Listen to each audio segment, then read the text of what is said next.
Good evening, everybody. Or actually, good. Damn, I say it all. Good morning. Good morning, everybody. Somebody's asking, is it my birthday? Yes, it is today. I want to spend it with you guys. You know what? Today's my birthday, so I get to do what I want. And this morning, I wanted to cover this stuff. So, yes. But anyways, let's get to the first part. Let's get to who was first today. Ag biochemist. And he says, Leah Remini is a nut, but a babe.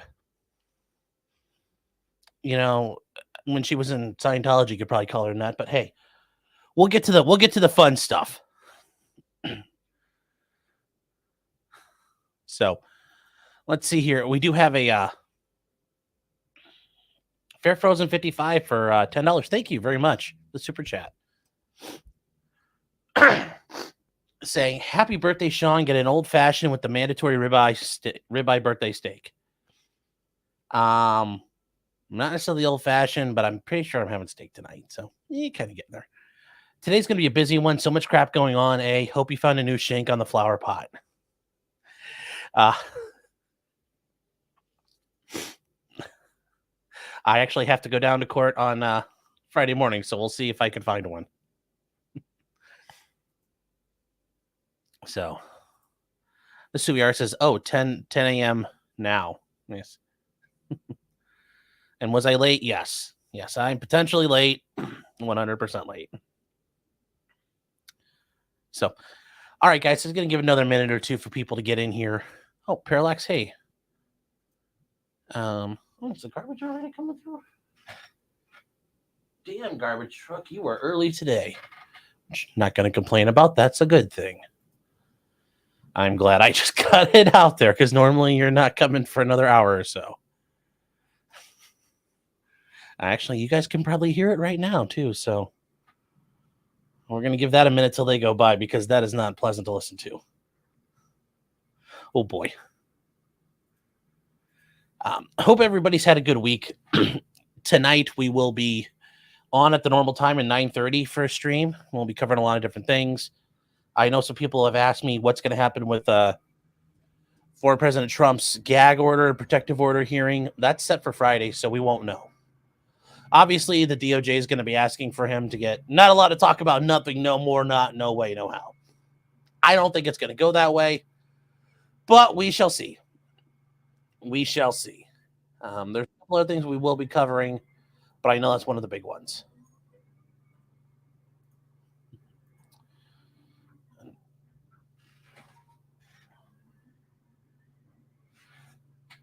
Close that window a little bit more. Jeez. That was freaking annoying. So, guys, if you guys weren't aware, we'll do the background on this real quick. Scientology. Scientology was founded by L. Ron Hubbard, the loser and con man extraordinaire in the aftermath of World War II, where despite his thought of everything, he was kind of a crappy officer. Really bad. Was kind of a mess. Didn't do anything right. So he started Dianetics and all this nonsense, which eventually became Scientology. L. Ron Hubbard was kind of running the show until 1986, and then he died. They claim he passed on to studying new things in Scientology. He didn't. He just died. Since then, Scientology has been run by a guy named David Miscavige. That kind of brings us up to where we are today.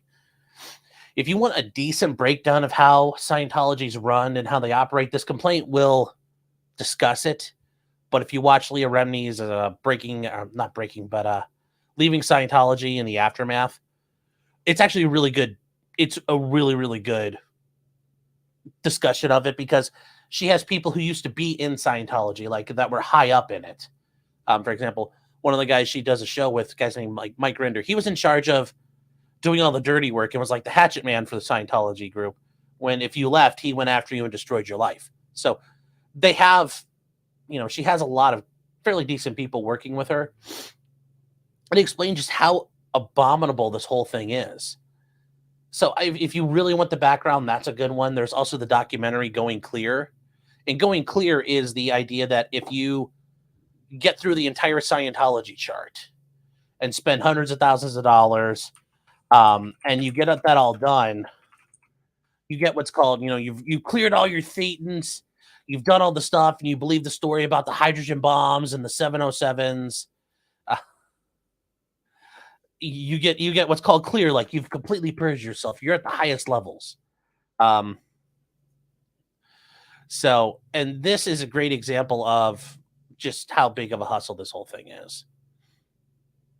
Feder Lumpkin says the Clearwater murders.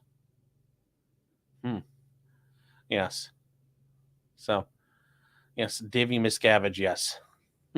And what I wanted to show you guys, just so you understand how big of a hustle Scientology is here. Why won't this thing...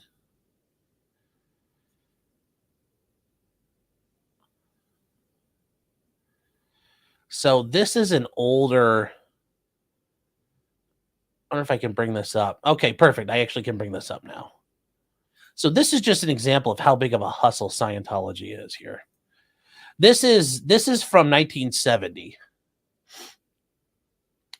This, if you watch Going Clear, they talk about how much more, like, they keep adding things. They discover new technology, new things you need to learn, which means you have to then pay for it. So this is an example of how these charts work. This gives you all the things you have to do. And it gives you like the entire list, and you go through all the different things. You buy the books, you go through the auditings, and then eventually you start getting to like life repair. And then eventually you're to the OTs, which is like something about the thetans or something. And eventually you get to total freedom after hundreds of thousands of dollars. And people have actually gotten this far. But once you get here to keep the hustle going, they say, oh, you need to go back down to relearn some things. Or they add more and more stuff. So that's how Scientology works. It's a very much a scam. And pin the message, Boomer. Yeah, I'm Daddy's working on it. Daddy's working on it. Here. Can you repost it? Because I didn't see it yet. Oh, there we go. Never mind. I got it. Pin the message. There, it's been pinned. You'll survive.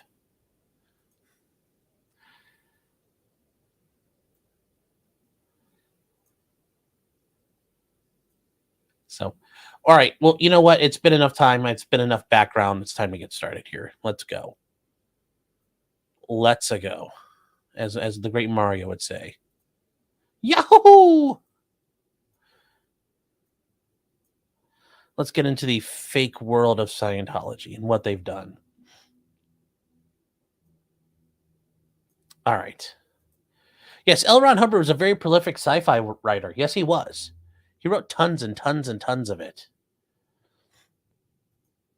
Crystal says, I learned to read from my parents' books as a kid, Dianetics and Emmanuel. Thanks, libtard parents. Hey, that's an interesting way to learn how to read. Some people read the Bible. I read the newspaper as a little kid. And then, you know, that's actually kind of interesting. You're like, I read Dianetics. Zaven says, I need those rubles. Yes, I do. Those precious, precious rubles.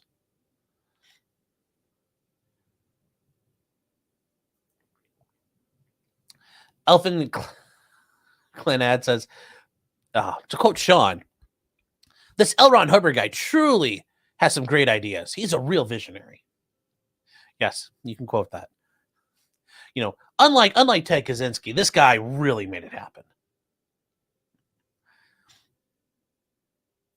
Wombat Mommy for $9.99. Thank you very much. Says, obligatory birthday wish money with money. Have a great day. Well, thank you very much. I appreciate it.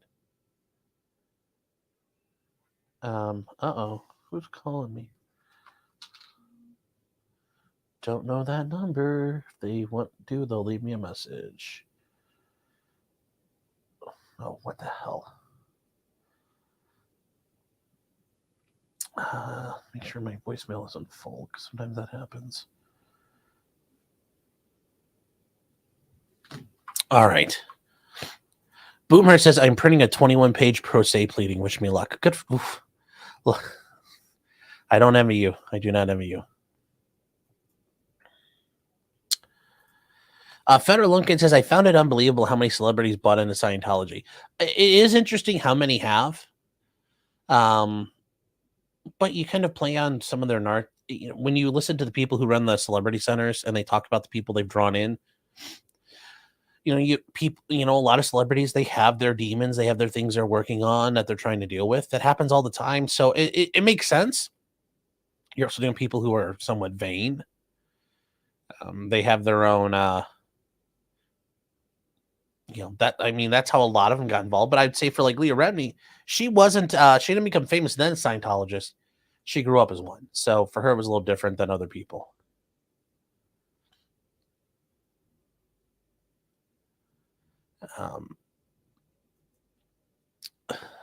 Ian Mack for 10 Australian dollar dues. Thank you very much. Says, happy birthday, Sean. Hope you enjoy a white claw or two. Thanks for being the most real member of LawTube. Thank you. And yes, no, there will be White Claws. We're going back to those tonight. Why not? Why not? What better night than tonight? Yes, they always find new levels. Yes, they always do. Oh my gosh, you guys are Shade Chaser. This is yes, Shade Chaser. You're right. The NFL players tend to flavor flat Earth. Hollywood loves their Scientology. Oh, that is so good. That is so good. That is so good. All right, guys, it is time. Let's get started. So, Leah Remini versus the Church of Scientology and David Miscavige and everybody she's going after. So, I've already gone ahead and we talked about this a little bit, got it ready. So, here we go.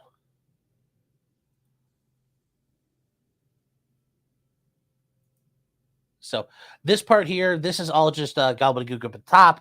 The attorneys that put their information down, this is the way they do their pleadings. So that's don't worry about that. That's how it's done in this jurisdiction. This part in bold, Edwards, Henderson, Lehrman is a firm. And then they're out of Fort Lauderdale, Florida, which if you guys keep track, Florida is very important to Scientology. And then there are attorneys out of Motley Rice, LLC, which is a firm out of South Carolina. Okay. So this is in the Superior Court for the state of California in and for the county of Los Angeles. We are playing solely in California state law today. We're not in federal court, and we'll get to why that's not a federal court issue here. It's Leah Remini, the plaintiff, versus David Miscavige, who is the official head of the Church of Scientology, but he's named individually. The Church of Scientology International Incorporated, which is the whole Scientology thing, and then the Religious Technology Center Incorporated. And if you guys haven't watched any of these documentaries, you're like, what is the Religious Technology Center? We'll get to what that is. They say the captions continued on the next page, and they have to do that because, well, you kind of run out of room after a while. And part of this is you have to leave room at the top for file stamping, and you have to comply with court requirements. There are some courts, for example, where you have to, by their rules, say you have to leave like a 3-inch margin at the top so they can put a timestamp on there. And the timestamp's like, you got like 3 inches and they want like, boop, just like that little bit. I don't get it, but hey, that's how courts are. So this is a complaint for damages and a demand for a jury trial. Now, you put that out there right off the bat, what you want. So it's civil harassment. Civil stalking under the California Code. Under California statutes here. Intentional infliction of emotional distress. Meaning they intentionally caused her harm and emotional harm and distress. Tortious interference with contractual relationships. Meaning they intentionally interfered with her business dealings. Intentional interference with prospective economic advantage. Now, this is a little different than a contractual relationship, but it's a similar idea that the Church of Scientology is ruining things for her. Defamation and defamation per se. I know we haven't really covered those here, but I mean, if you guys are following what's going along with Nick, I mean, defamation per se are pretty obvious. Defamation is a knowingly false statement meant to, cause harm and damage. And defamation per se are allegations that on their face are presumed to be damaging and cause harm. Defamation by implication. And that is, I didn't know, for some reason, that's a weird one in California. And the only reason why I bring that up, and I don't, and I'm not a California attorney, and there's one I might be able to talk to about this. I didn't have a chance to reach out to him. But remember, Johnny Depp and Amber Heard was in Virginia because Virginia had defamation by implication. But they all lived out in California. So why didn't they file that out in California? Because this is what got Johnny Depp to trial. Defamation by implication. So,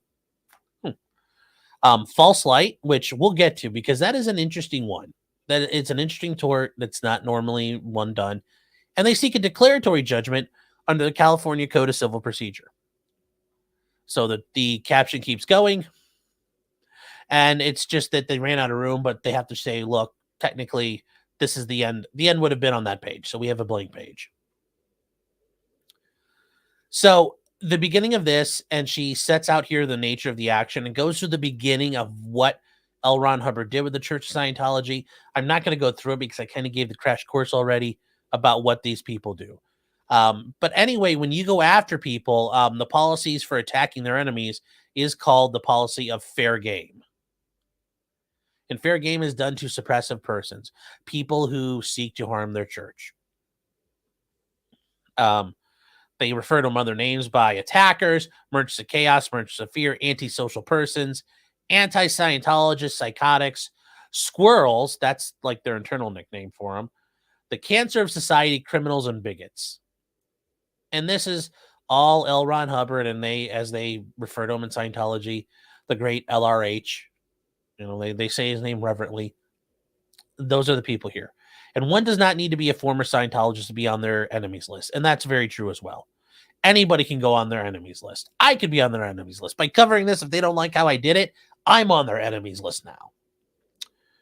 So when you get to the idea of what suppressive acts are, this is something L. Ron Hubbard put together.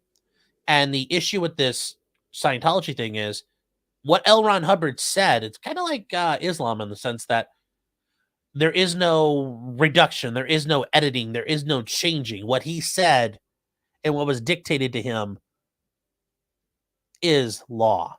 It can't be changed. To change it would be sacrilegious. So all these things, when you see the dates going back to 65, it's because you can't change it. Otherwise, any of these bad things Scientology would be able to fix, but they can't. And I just use different colors here because it makes it a little easier to read instead of just having one big block of yellow. So suppressive acts include reporting crimes to law enforcement or government agencies. So, for example, rapes, thefts, anything that happens in the church, you cannot tell the world about. Advocating for the victims of Scientology. You can't do that either. Public disavowal of Scientology or Scientologist. I'll commit a suppressive act right now. Scientology is a scam, and the people running it are horrible, horrible people. I committed a suppressive act now.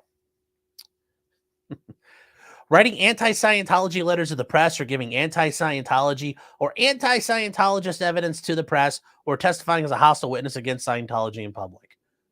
I think that they would consider what I'm doing here right now to be as well. So they go on for a little bit here, and I kind of skip ahead because there just is so much to the history here. L. Ron Hubbard issued an executive directive, and it gets to people who attack Scientology or criminals. That if one attacks Scientology, he gets investigated for crimes. If one does not attack Scientology, despite not being with it, one is safe. Meaning, if you leave us alone, we'll leave you alone.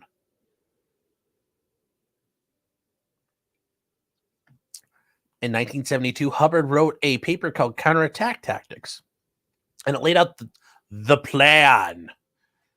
Just think of like the alien or the aliens from Toy Story.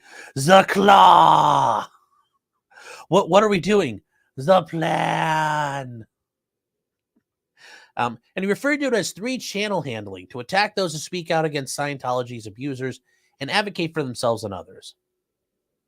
So what you do, you figure out who the instigator is, and then you do different things. You draw up a project to cost him their job. And this is a very common thing. They will come after you to take away your living. You drop a second project to survey and discover what they're really defending and threaten it effectively. So that's the other stage they do. And I don't know why is this giving me prompts here?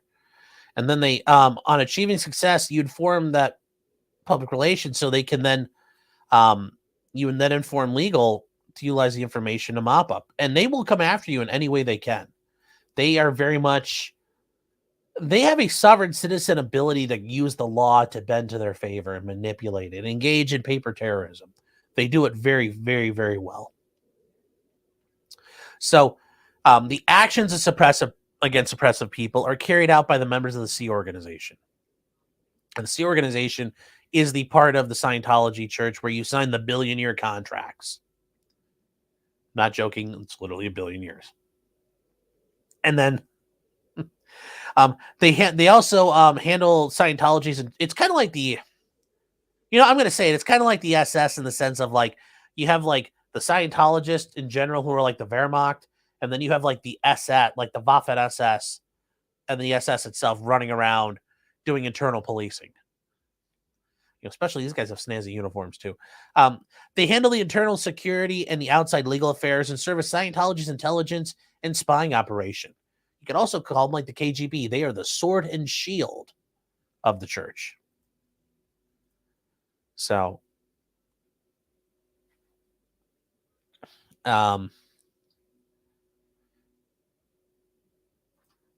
Nicola Maxwell says, hashtag free Zechariah Anderson. Is saying Leah was great at Joe Rogan. Definitely catch that after this. Yes, she's also been involved. Been on Joe Rogan talking about everything. And it's funny because Joe Rogan and her, they've been friends forever. So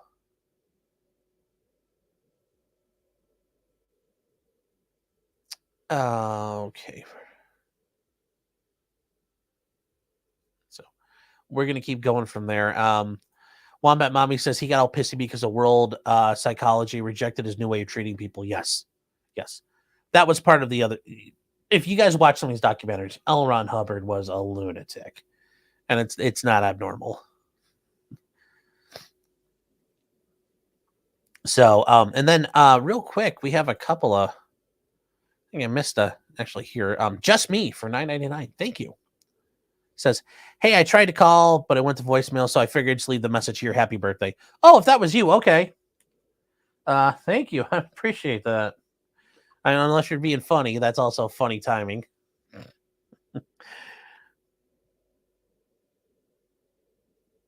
Parallax saying, I thought they chose Virginia because California's anti-SLAPP was too tough. I thought it was because the Virginia was the defamation by implication issue. Because remember, Amber used the allusions to Johnny Depp, but without saying Johnny, that was the basis of everything. I forget. I don't remember exactly. I might have to reach out to like Rob or I might try to reach out to Emily D. Baker. She might know the answer, although she might say, oh my God, that's so long ago, I don't remember. Maybe. I don't know. Unknown Hero for $2. Thank you. Says, I'm going to come. Well, don't come. Don't come. All right, we're going to keep going on this here. So you just keep going, and you guys, you have the ability to read all this. It is available on the internet. Is not actually a problem to get to. I'll probably try to leave a link to this when I get done. So basically, the OSA is the department tasked with executing operations against suppressive persons or SPs or attackers at the direction of defendant Miscavige, who was commanded Scientologist to L. Ron Hubbard's death in 1986.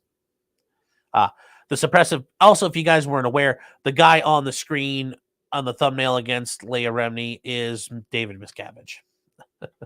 Under the SP and fair game doctrine, when one is deemed to suppress a person, then that person is fair game. And they can do whatever they want to you. Everything is justified. The ends completely justify the means for Scientologists. Now, Scientologists engage in murder.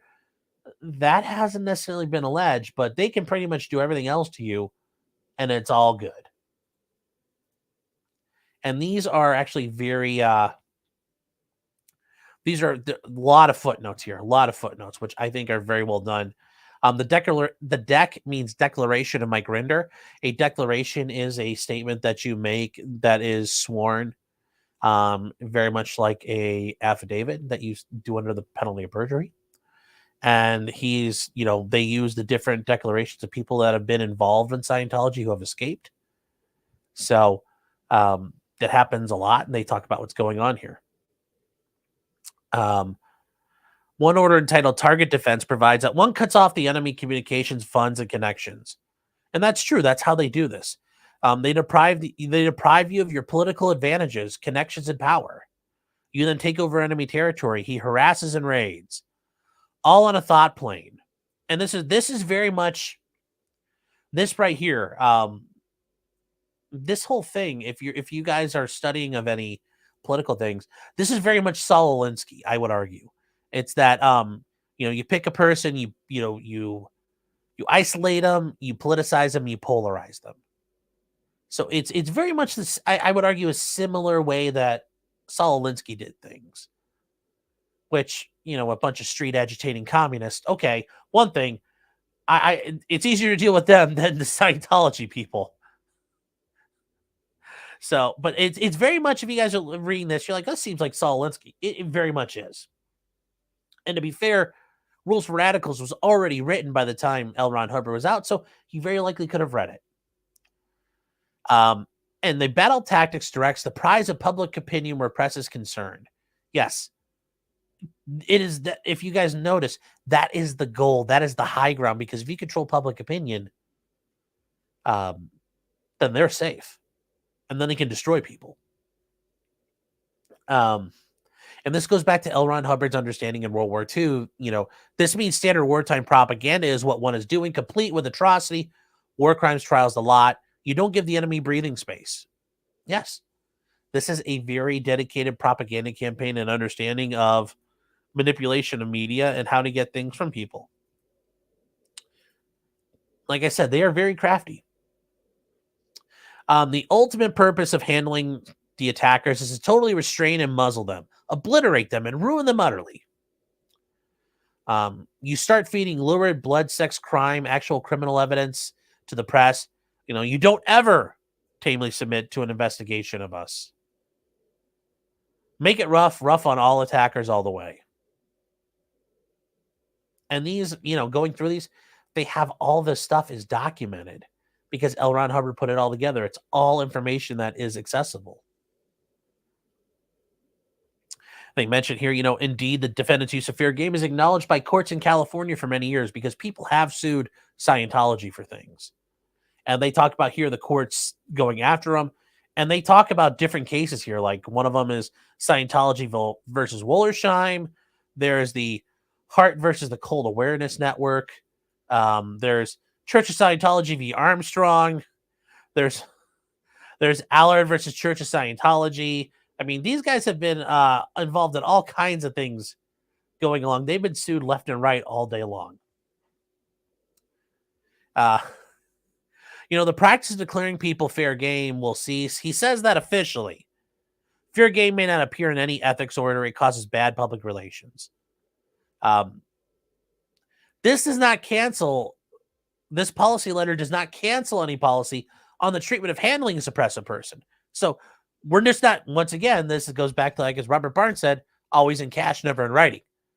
We're going to stop writing it, which when you're trying to do a criminal conspiracy, it's always great to leave notes of having a criminal conspiracy. Especially when you say, look, to further this criminal conspiracy, we're just not going to write it down anymore, but we're going to keep doing it, which is what this is. And they point out here, in reality, the only policy ceased was the writing of the words fair game on the order, which, good job, Scientologist. But then again, people have pointed out L. Ron Hubbard was not the smartest guy in the world.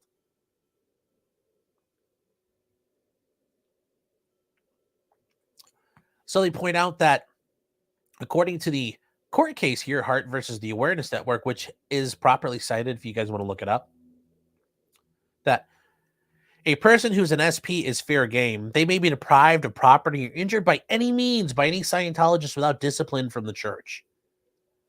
Because you're doing the work of humanity, you're doing LRH's will. Inshallah, almost. It is the will of Allah. So the defendants have, and here's where it gets to Leah Remini. And they explain that they're basically doing it to her. She was a Scientologist of nearly 40 years. It was like almost 37, 38 years.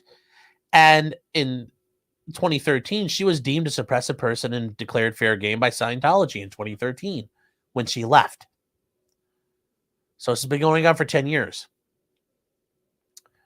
They've done a lot of different things. And the idea why Scientology is responsible is they use their tax-exempt funds because they are considered a religion. They won that proof through the IRS.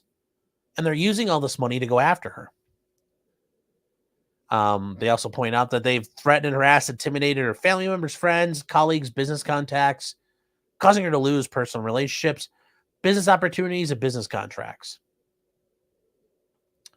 They talk more about, these are just some of the more, it's more background. We're going to skip that here. Leah Remini is a resident of the state of California. Okay. The Church of Scientology, and this is why it's in California also, its place of business is, its primary place of business is over on Hollywood Boulevard in LA, in Los Angeles. The church is controlled by David Miscavige directly and through the others who report to him. The Church of Scientology Incorporated is the licensee of Scientology's intellectual property. And that's the thing. They own everything that L. Ron Hubbard did. Okay. They talk about the Defendant Religious Technology Center. It's a California corporation. All right, well, that's a pretty good reason that you can sue them in California because they are a corporation in that state, and you generally consented the jurisdiction of that state as a forum. So the Religious Technology Center is the principal management and enforcement entity for Scientology. Yep. RTC and Miscavige also oversee the defendant's investigative, and we talked about this already, but they restate it again. And there's something wrong restating it because you've mentioned it, and now you're tying it all together. So David Miscavige was at all material times, was a resident of LA. They claim he's believed to reside over on Hollywood Boulevard, and his principal place of business is located in this place in LA as well. That there's allegations Scientology has multiple places they operate out of. There's this place. There's also the weird compound they have outside of LA, out on the edge of the desert. But yeah, it's not clear where he lives, but they have some ideas. But even if he doesn't live there, his principal place of business is located here in LA as well. So, not only the state of California is proper, but Los Angeles County is the proper venue. So that is kind of where we are with that. So we are, says 40 years is a lot of dirt gathering. Yes, it is. Eric Fulham says they probably did to Shelley what happened to Lisa McPherson. Oof, that's a spicy allegation. If you guys don't know, Shelley is referring to Shelley Miscavige, who is David Miscavige's wife, who has disappeared, and nobody's seen her for years now. Almost 15, 20 years. So I'm just checking on... Tim Greenglass says they blow thousands following me around.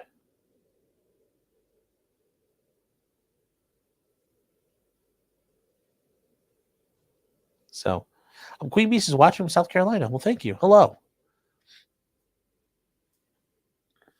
So let's just keep chugging along here. If you guys have questions, don't be afraid to throw them out there in the chat. We'll take a look at them as we go. So jurisdiction and venue, guys, there's jurisdiction. There's not going to be an issue with that. Venue's proper as well. Don't really need to worry about that. The factual allegations, once again, they restate some of the basics of Scientology. And here again, you can't report crimes, no matter how violent or heinous they are. You're also forbidden from cooperating with law enforcement, testifying, or seeking remedies in court against other Scientologists. So it's very much like a cult. You can't go after fellow members. So they talk about that, but once again, the background here is not really the big issue. We kind of understand it. Suppressive acts are acts to impede or destroy Scientology or a Scientologist. And then, yes, once you're declared an SP, that person is known as fair game and has no rights of any kind and must be silenced by any means necessary. And once again, you go back to the communications in 1968 by L. Ron Hubbard, the penalties for lower conditions. Then you also have here the declaration of a woman named Vicky as Narnan, and this is in a federal case here. It's the United States of America versus Stephen Fishman, and we'll get down to this here. And she served as president of the Religious Technology Center between 1984 and 87, which is when L. Ron Hubbard was on his last legs. In those roles, she oversaw the scientific policy of fair game, as levied against SPs. And she talked about it included burglaries, assaults, disruption of enemies' businesses, spying, harassing investigations, leaking confidential information, things that the parishioners had disclosed. So that's how we learn about these things, is by people coming out and then spilling the beans in court. Because they can't contest it because we have proof the letters exist. Scientology believes their laws and justice codes are superior to real law and referred to our law as WOG law. Yes, WOG is their derogatory term for normies, which, I mean, it's better than a muggle, and I only know that because So they just talk about here, it's meant to ruin anybody who's an SP. So, for example, and this is where they talk about how they do it. They utilize their own, base of people. If you are a civilian Scientologist, or you're involved in a group and you have cybersecurity experience, or you run a cybersecurity company, they may co-opt you and say, hey, look, for the good of the church, we want you to attack this person through your skill set. And they will. So, for example, if I was an attorney, if I was in Scientology, they'd be like, hey, Sean, you're going to do hatchet work for us. And I'd say, greetings, Earthlings. Please put me on the 707s with the hydrogen bombs. But yes, they hire lawyers. They hire private investigators. They do all this stuff all the time. They use the tax-exempt funds to do all of this. Even death doesn't spare you from being attacked. David Miscavige's father, Ron Miscavige, died in 2021, and they continued to smear him. And if you guys watch Leah Remini's show, David Miscavige's father is on there repeatedly and talks about everything. So there's, and like I said, guys, they go through all of this. They have his, they have all these things here, Hubbard's communications of, Office Manual of Justice. Yes, this guy it's a very quasi-military LARPing organization. So that's why it sounds weird. They go on, public declaring a member has left Scientology is not the only offense subject to attacks. If you ask for a welfare check on a family member, if you question, speak out about, or posting the beliefs, filing a lawsuit or reporting against a Scientologist, or even reading books or documentaries that inform the public of their abusive practices, can get you labeled a suppressive person. There's all kinds of things. So if you happen to get wronged by a Scientologist and you sue them, you're a suppressive person. Even, for example, let's say a Scientologist was drunk, driving his car and ran you over and broke your leg, and you sued him. Well, you're a suppressive person, technically. And they point out that this abuse is a broader practice and policy of intimidation that they use in their funding. They have a long reach. They've utilized people in the U.S. government, the IRS, the FBI, U.S. attorney's offices. But not only that, they utilize reporters, stand-up comedians, cartoonists, professors, district attorneys, judges. They have their hands in so many they have their fingers in so many pies, they're able to marshal resources to go after everybody and everything. So, and they point out here that the banner, and Leah Remini's attorneys are pointing out that the banner of religious freedom does not and could not give the defendants license to intimidate, harass, and abuse those who have exercised their choice not to associate with Scientology. Nor does it allow, none of this allows them to apply their laws to the same to those who were never members. And that's the interesting part. Because in Scientology, they can attack me under their rules. I've never agreed to their rules.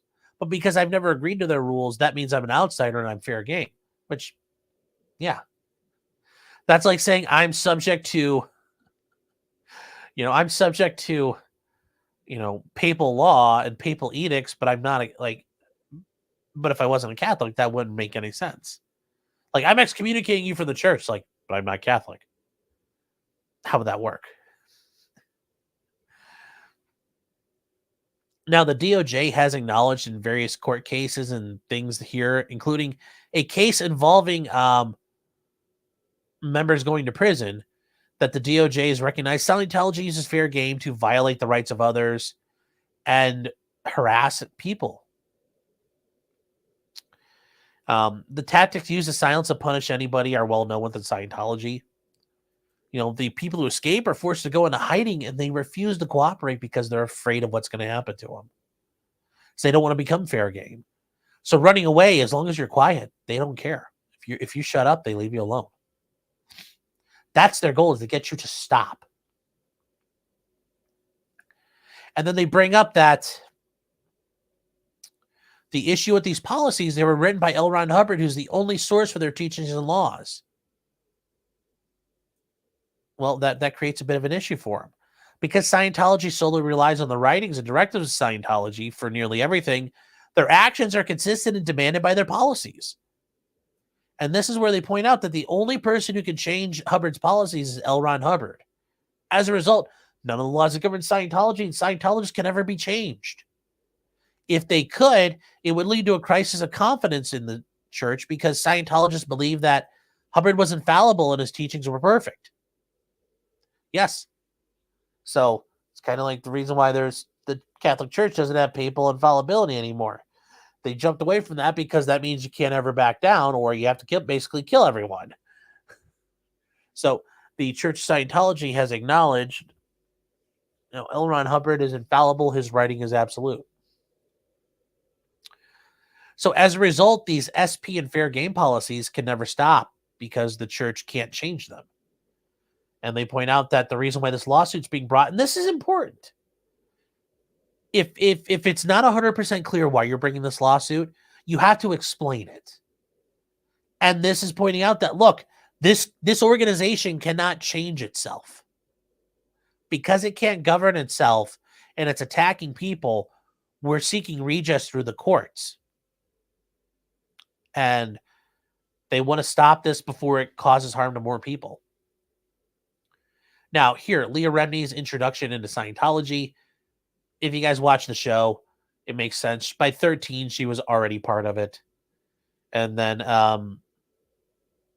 they joined the Sea organization.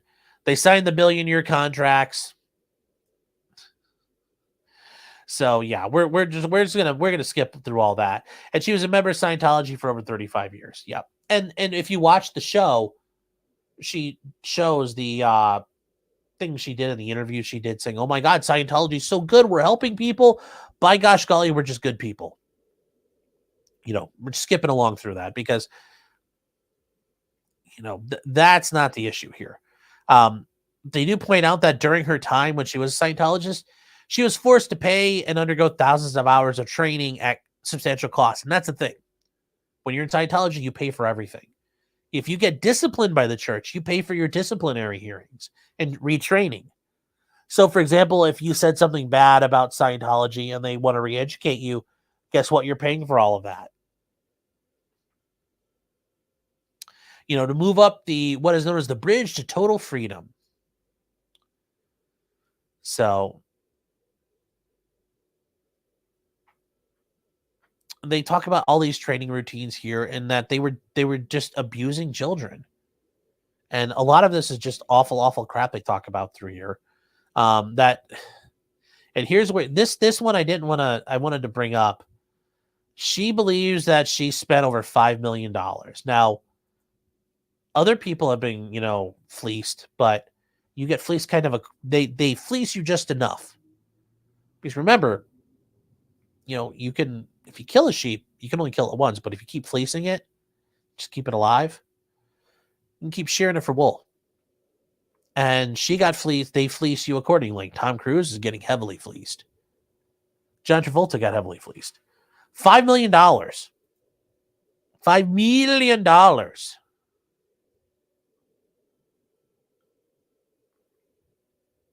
So, Brimstone saying how much she's suing for. We'll get to that.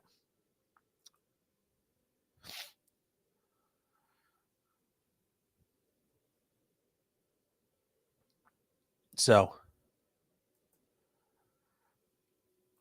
Nick Naylor for $5. And Nick, I think you mentioned a super chat, I think 2 or 3 weeks ago, and it happened right at the end. I didn't see it, so my apology for not talking or going over it. But thank you for the super chat saying, we prefer you not spread lies about our religion. We will be paying you a visit shortly. Oh boy. Oh boy. We'll have some fun then. If you guys do come by, I'll share with you the gospel of Eugene Stoner. That'll be a lot of fun. That'll be a lot of fun. We'll see if Dianetics can stop M855. If you know, you know. What's going on here?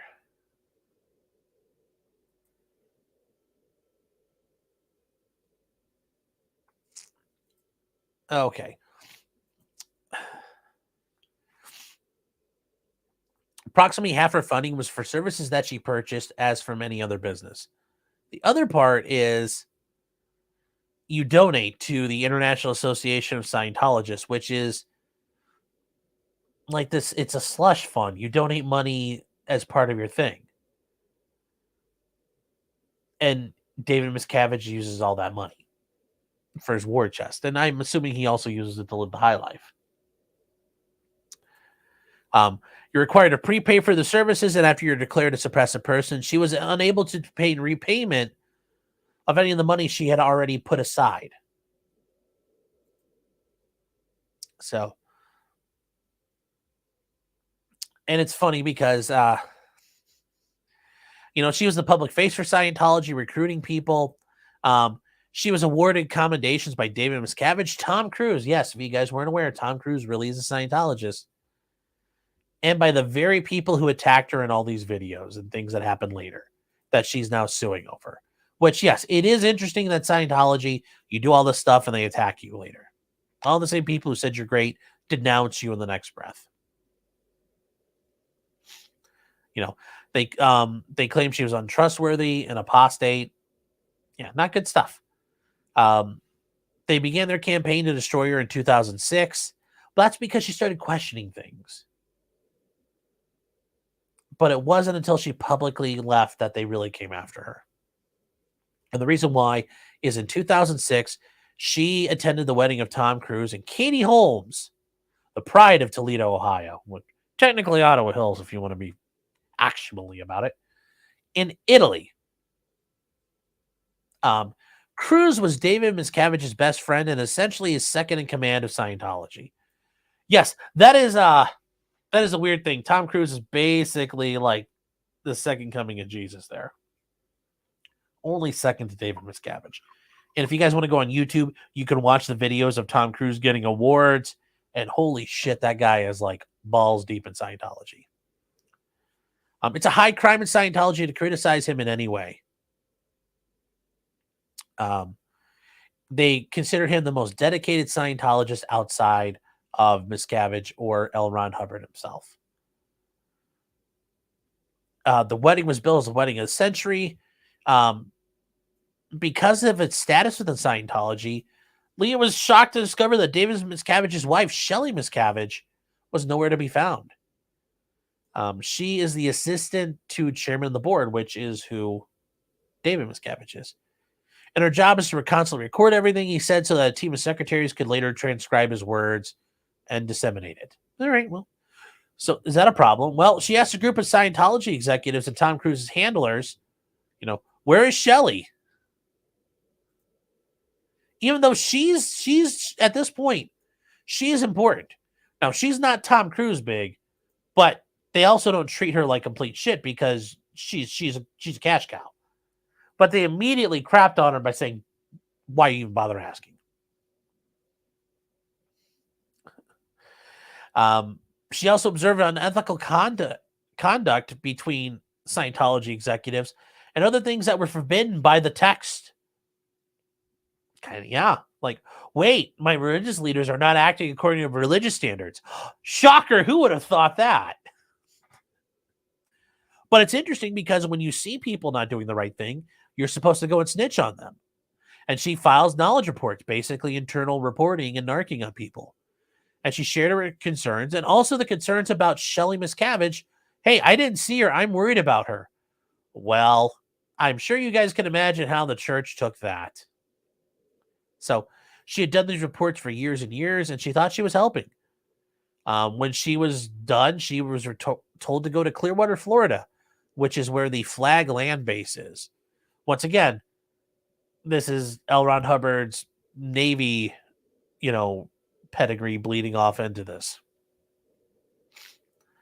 So there she had thought she would just get a really quick thing, but she was there for 4 months and put through a process that cost her hundreds of thousands of dollars and led her to nearly have a psychotic breakdown.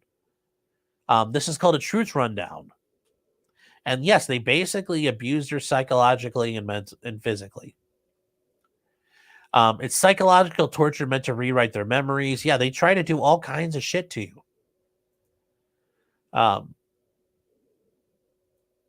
As a result, she rescinded all the reports and admitted she was the problem, which is what they do to you. They break you down and say, this never happened. It's all my fault. I'm the reason why the church is horrible. I did these things. I tried to hurt the church. These were all false reports. I'm the bad guy. This is entirely how they operate. This is entirely how the church operates. And Sean Bird says brainwashing. Yes, 100%. Yes.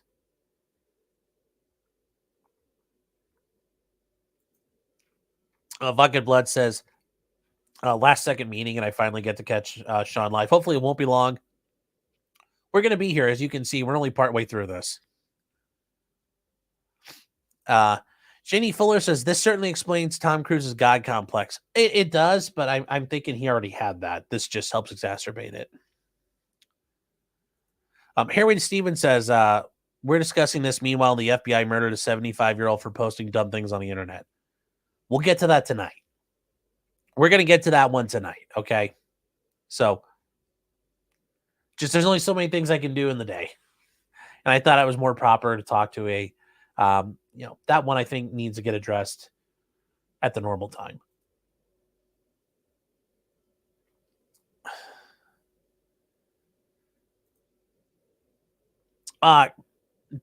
Daily Donkey Salty Dab says, YouTube won't allow the complete spelling of Scientol and then Ogist. Oh. So that's interesting. I didn't know that. I will, didn't know that's how that worked. So, D. Marie says they Britney Speared her. Yes, very much.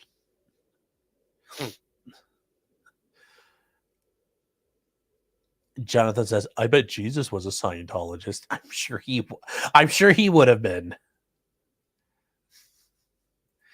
Tim Greenglass says, whereas Ass Wide Shut is a piece of crap despite being a Kubrick film.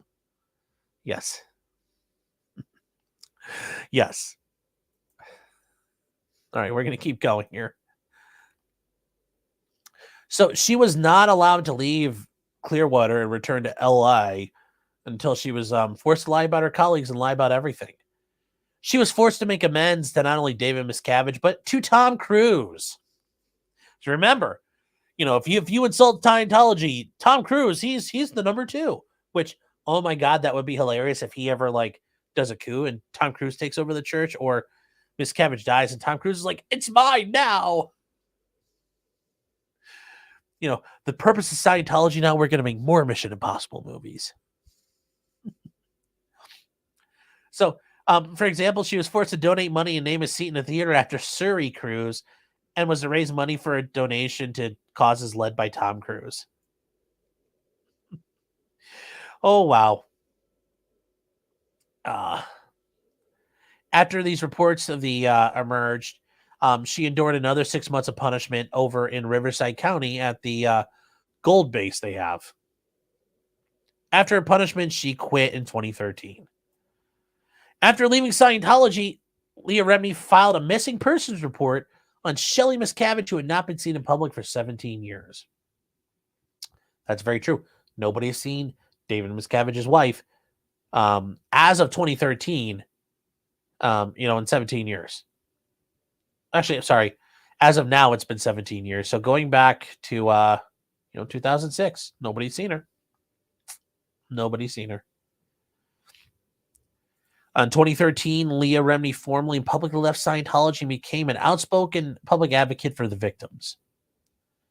And I will say, this is when you're filing a complaint, you can do a bare bones complaint, or you can do it like this. And if you're going to go heavy, you're writing a narrative. And this is very well written and put together.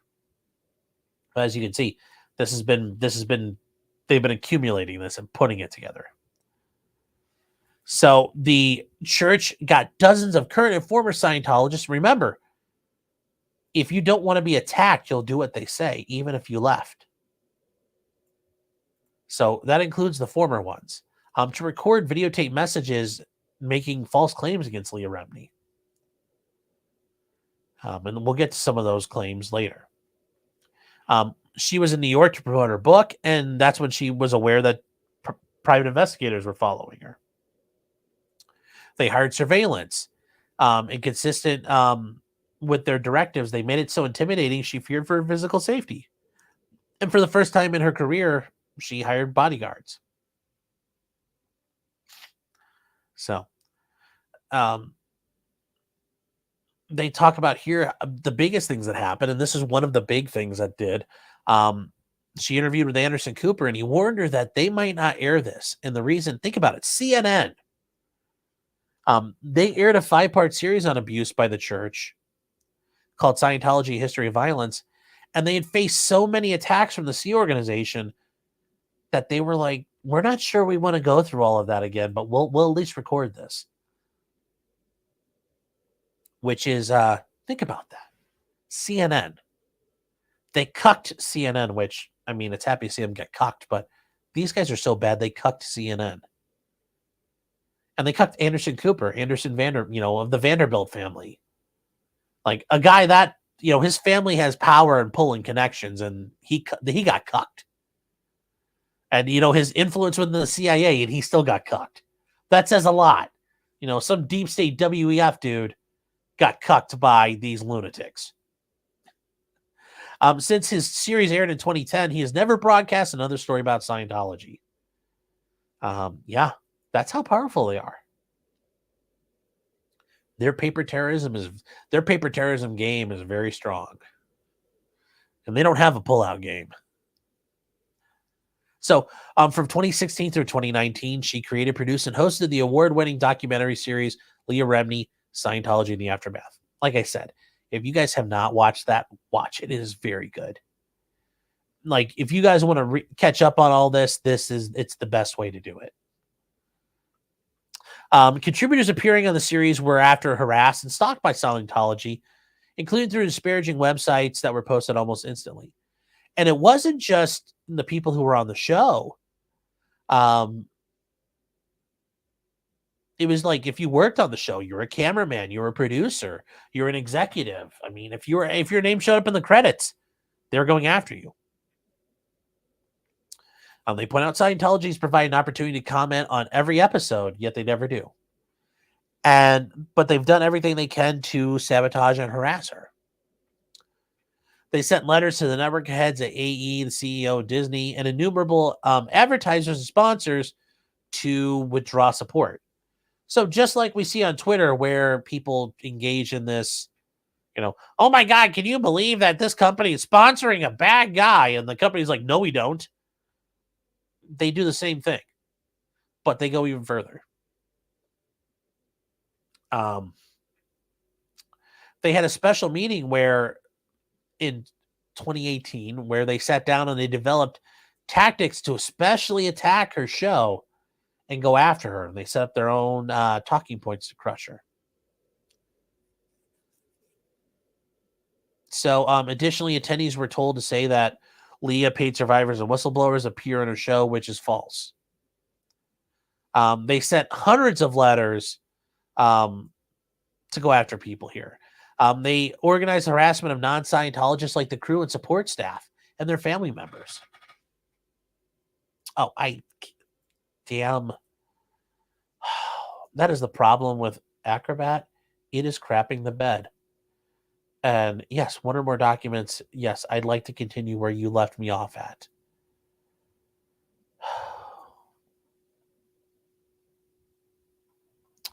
That part pisses me off.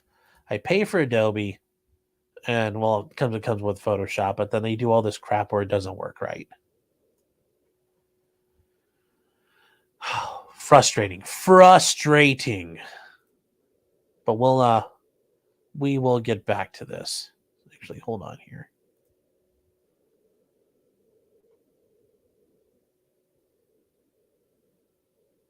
So let's bring it back up. All right, here we go. We're back. Now we're back.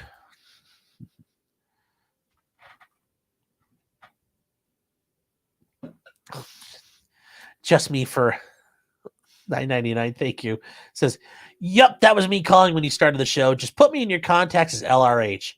I told you I'd be back again. I'm actually, you know what? If you were really LRH and you came back and you called me, Scientologists would be coming to give me money and bow at my feet. Because if I had that kind of power, I would become the head of Scientology probably.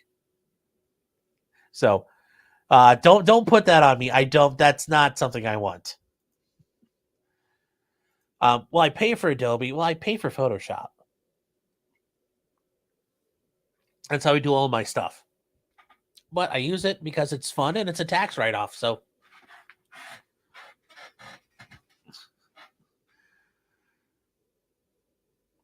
Patty says Leah looks more plastic and sunburnt now, but she's still hot. Yeah. Yes. All right, let's get back to this.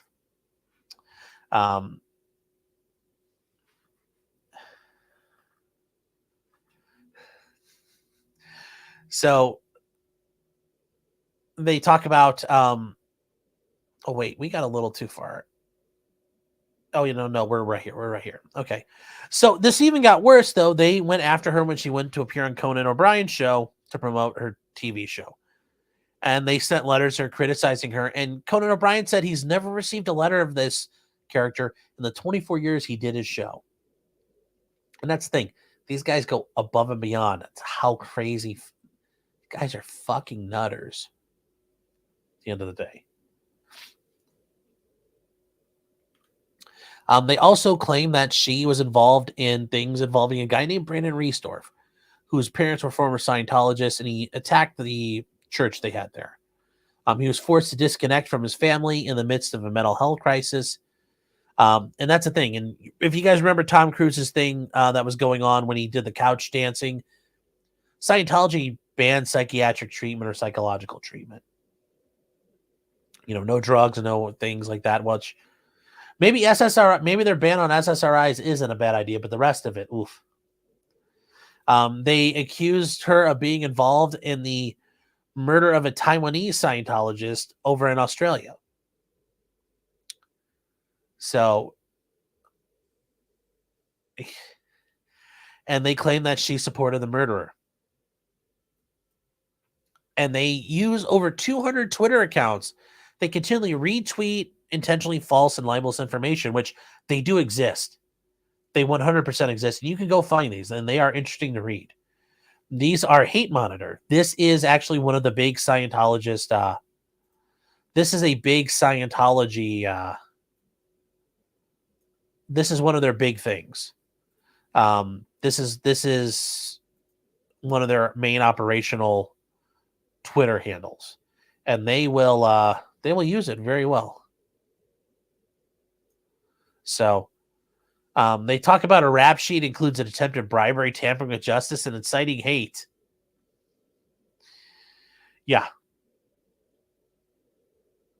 They, more of a. They claim they're displaying videos of her own words. We'll get to some of this stuff here because it is interesting. During the years when the show was on, they used multiple private investigating groups to surveil and stalk her. They got a hold of their messages, though, from some of these PIs, and they said, the word is Scientology wants to kill her. So again, guys, always in cash, never in writing. They continue to stalk and surveil her through 2020 till today. That they noticed at one point a guy in a white car, who after investigating turns out he has a history of mental illness and a criminal record. And upon their belief, they think Scientology paid this guy to stalk and surveil her. This guy rammed his car into the gates of her community. He asked for her address, saying he was wanting to get into her house, and claimed he'd been there before, and that he needed to get a bigger ladder to reach her bedroom window. Just sounds like a crazy guy. Former Scientology people acknowledge they use psychopaths and crazy people and drug addicts and homeless people to harass because it's a great cutout. It's an expendable person, and let's say Leah Remini attacked that guy. Well, now she's tackling a mentally ill guy or a homeless person. Looks really bad for her. So, they win no matter what. Scientology awards you for doing the work of harassing people. You get awards and points for picketing, negative media, litigation filed. This is where they talk about evicting and paper terrorism and getting the government to act on people.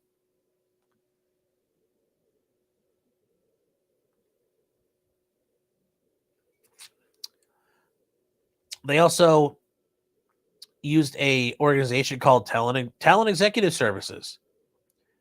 And they showed up there to her neighbor's home under the guise that she asked them to install free security equipment.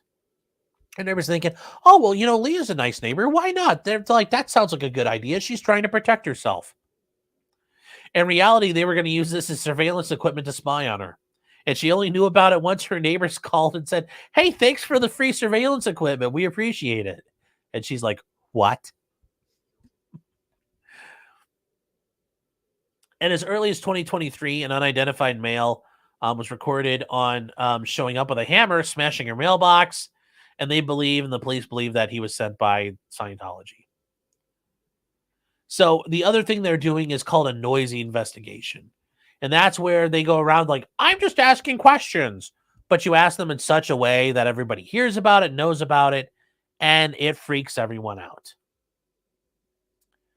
So they claim that I'm reporters just doing a story about her. I'm just doing a story about why Leah Remini is such a fucking crook and a criminal. I'm just asking questions. And then, they comment on the disparaging information. They also run an organization called freedommag.org, which is various articles. You can go see all these. They're very, they exist. They talk about, there's videos called Leah Remini, a one-woman hate machine. Leah Remini told dying sister, get charity care, family says. And a video comparing Leah Remini and the A&E network to the Ku Klux Klan members who incite hate crime. Because, yes, that's what I think of when I think of the lady Carrie from King of Queens and A&E. Yes, the organization used to do Breakfast with the Arts as a TV show, which that was actually kind of a neat thing to watch way back in the day. Date myself. But yes, they're just like the Klan. Just like the Klan. I'm surprised they never accused her of being like real Nazis.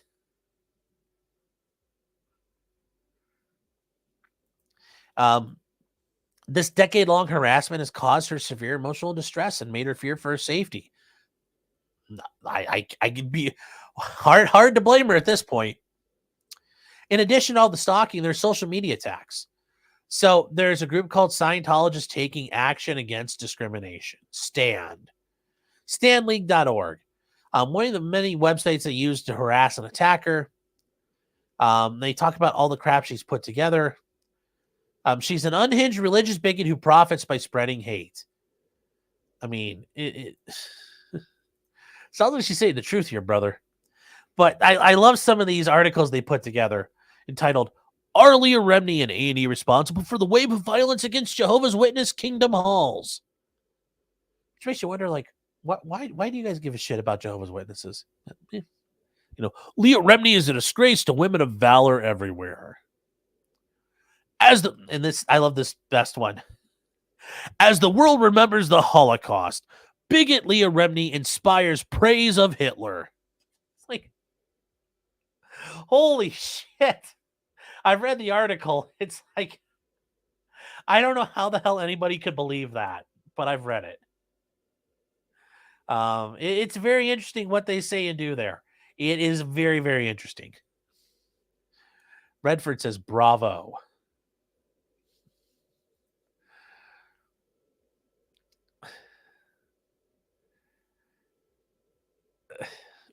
And Patty Leather, you are right. Scientology is just yet another mutation of the Protestant cancer that has destroyed the West and empowered the Jews. Yes. Steve Britton for two. Actually, that's a toonie or two loonies. A digital toonie. Thank you. Is saying you need to look up their press response. Oh, to this lawsuit? Oh, I may have to look for that. I'll take a look for that. Yes, you guys are great. Yes, you guys are like, wow, damn.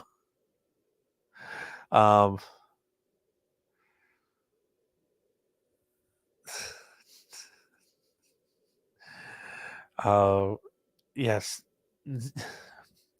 Tim Greengrass says Xenu, who is the main big bad in Scientology, is gay with little David. Yes, and Bald Eagle's right. Leah Remini's middle name is Adolf. More at 11.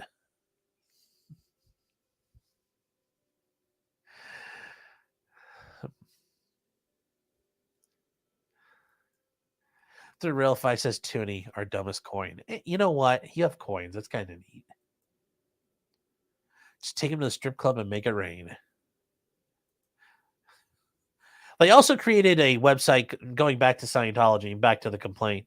They created a website called Leah Remini, thefacts.org. An entire website designed to attack and intimidate her. Yes. They claim she did things here. And then they also include articles about telling her sister to go get charity care as she was dying. That happened to her sister as she was sick. That, when vengeance leads to words, words lead to hate and violence. And they go forward with that. They have 55 separate videos. They just go on and on and on and on about how much they harass and attack her. They point out that these accusations of being a Nazi and the whole Hitler thing are particularly egregious because her mom is Jewish. But don't let that get in the way. And this is where they get back to based upon information and belief. They talk about the Twitter issues now. These individuals create Twitter accounts for the purpose of harassing Leah and other whistleblowers, and they coordinate. For instance, since 2017, Stand Monitor has been run by Scientology, and they've done thousands of malicious tweets. This part here is interesting. In March 2023 alone, they've posted over 247 tweets aimed at Leah Remini. That's a lot. That's a lot to say, I'm not mad, you're mad. See, I'm sure Scientology says, we're living rent-free in Leah Remini's skull. And they say it 247 times in a month. Now, this next part here about the photoshopped images, these are so cringe and hardly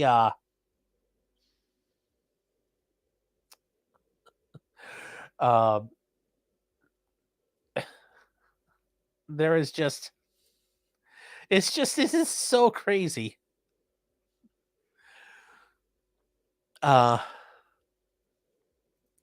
YouTube YouTube is run by pedos, says Scientology versus CNN feels like the Godzilla let them fight moment we need. Yes, to an extent.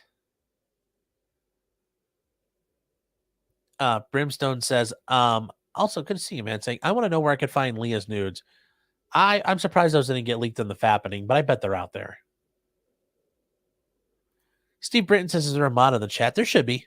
Somebody's around. I mean, unless somebody's like Fed posting, I generally don't get involved. So if there's something out there, let me know.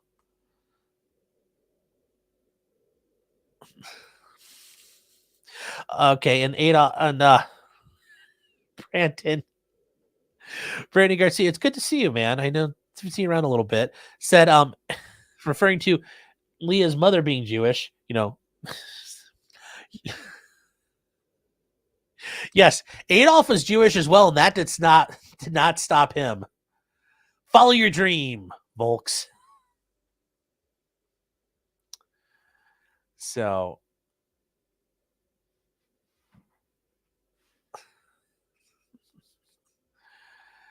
oh,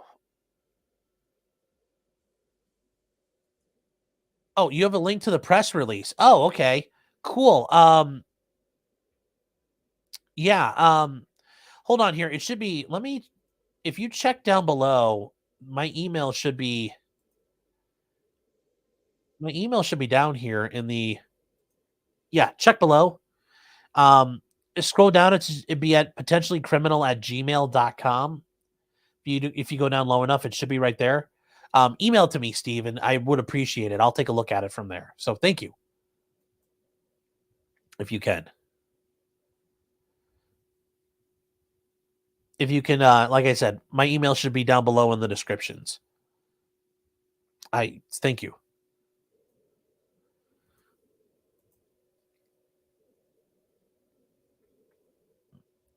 So let's and the photoshopped images, these are just so horrible.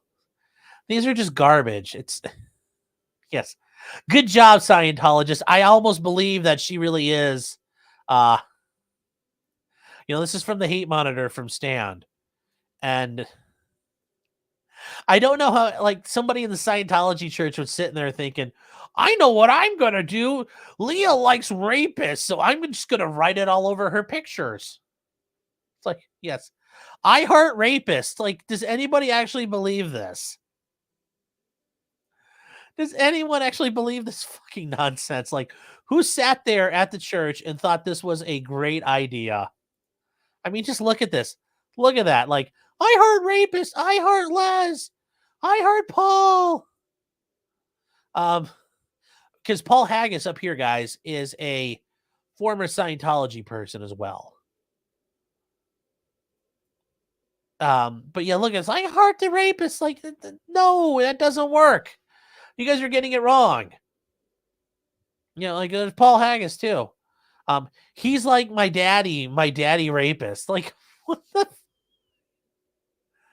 Come on, you guys. This is horrible. This isn't even that good.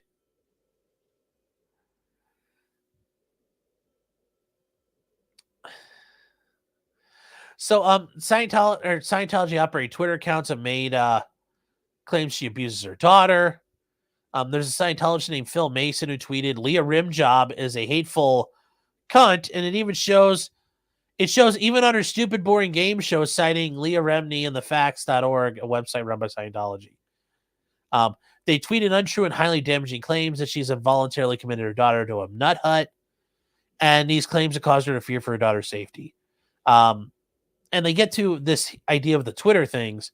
Just to name 31 active Twitter accounts controlled by the Church of Scientology, and you guys can actually go through these and look at them that have been used against her in the March 2023 alone. These are all active Twitter accounts, and you can go look at all of them. They do exist. I promise you they do exist. So, they've done over 1,300 tweets about her in March 23 alone. Once again, they talk about, freedom media ethics. At Freedom Ethics.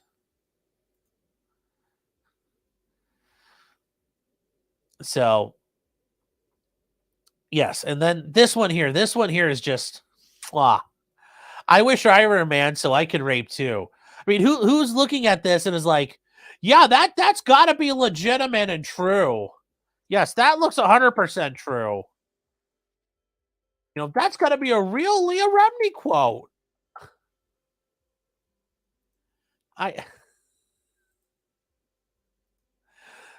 just horrible. Oh, Steven, I got it. Thank you so much. You got your we'll get to that. That's actually a good press release. All right. It's short and sweet, but it's spicy. Wombat Mommy says the Nut Hut, yes, psychiatric hospital or psychiatric facility.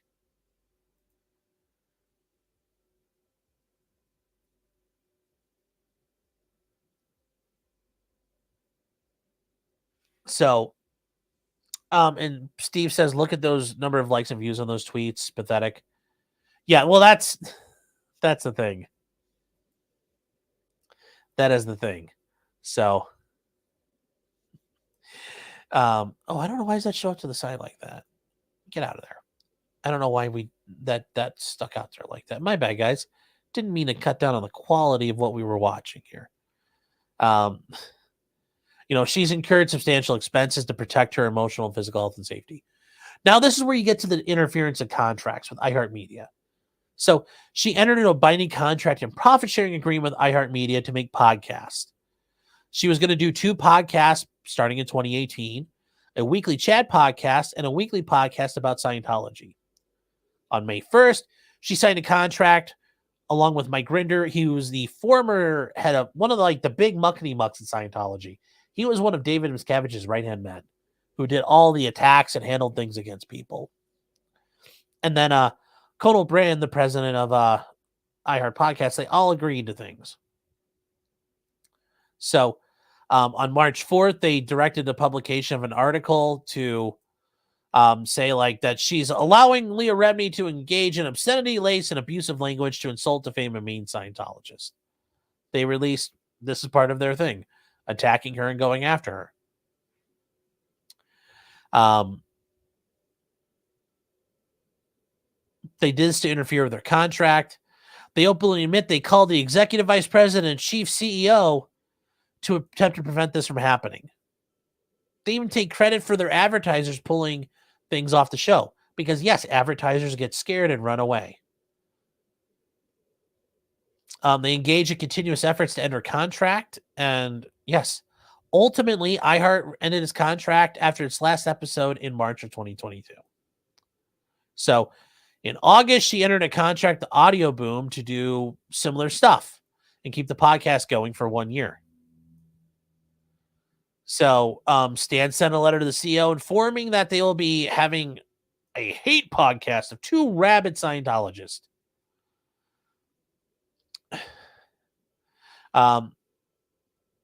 So they bring up that the last time we did this, we destroyed what was going on out there in the audio podcast, lost all advertising. And this is where, just like a mafia goon, they go up there and they say, oh, no, we're not deleting pages.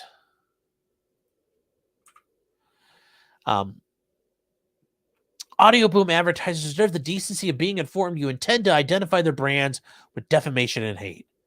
We will be so informing them. So once again, this is just like how things are done on Twitter, where they send the outrage mobs after you.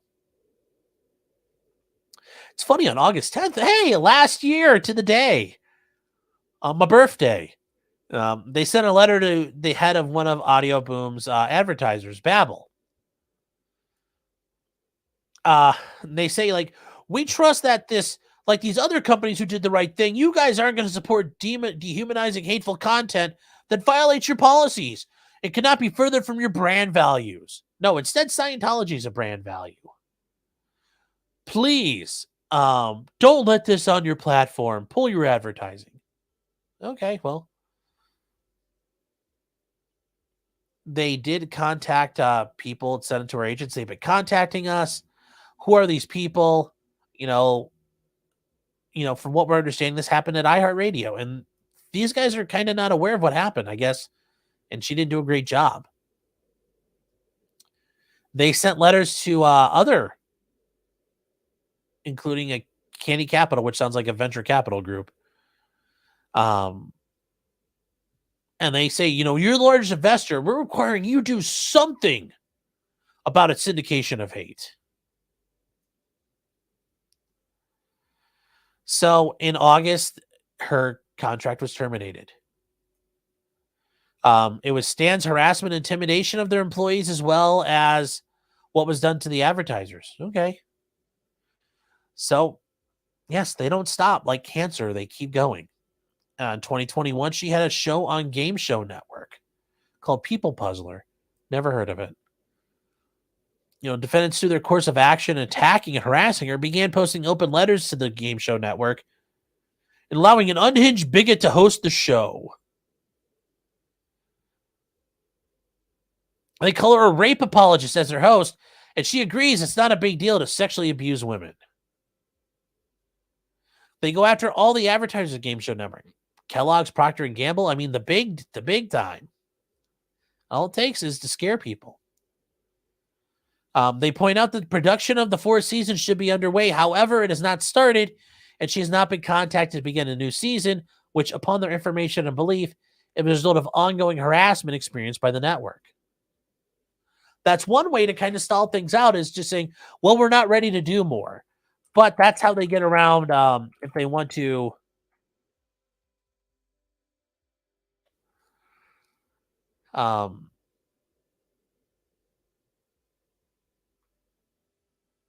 That's why they're doing it.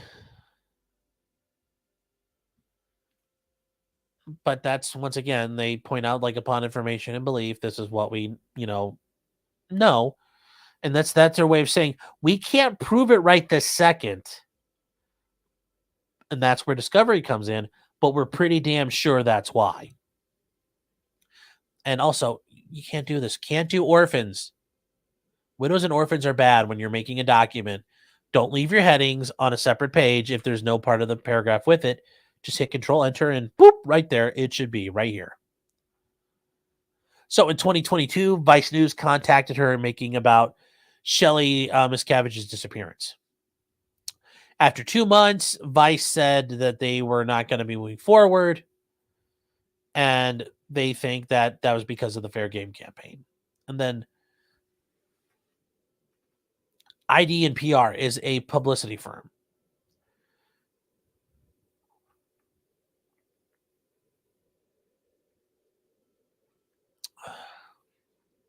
Now,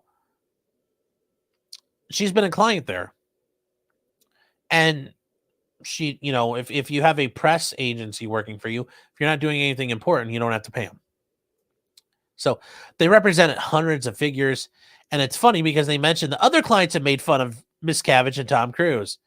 And immediately they go after attacking all these people. So in February of this year, they attacked her publicity firm through all their accounts and went after them. They defamed and went after the founder, being the leader of an anti-Scientology cabal. They tried to associate her with Harvey Weinstein, suggesting she supported sexual abuse. I mean, these guys have gone after everybody. So, and once again, they refer to stuff you can do from L. Ron Hubbard back in 1966. They cite how you can do these things, what you can do, how you justify it.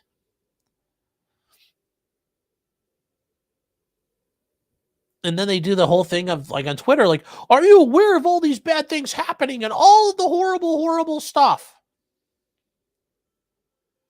And then all these tweets were to get her to quit working with Leah Remini and isolate her.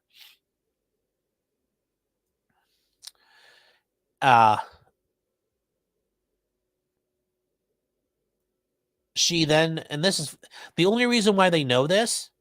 Here, Miss Novak, later than the head of the ID firm, said they told Stand Monitor she's no longer a client. The only reason Leah Remini might know that, oh God, is it shitting out again? The only reason why they might know that is because she told Leah Remini. So that is the interesting part there.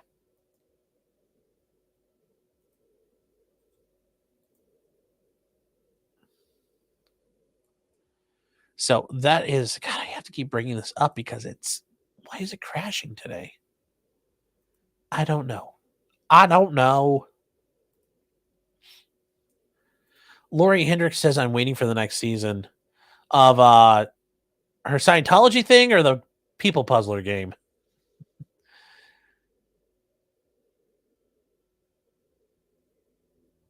Cody the Bum for $5. Thank you, Cody. Saying, damn it, I didn't get notified you were alive. Happy birthday, Sean. Where is the moon footage? Damn it.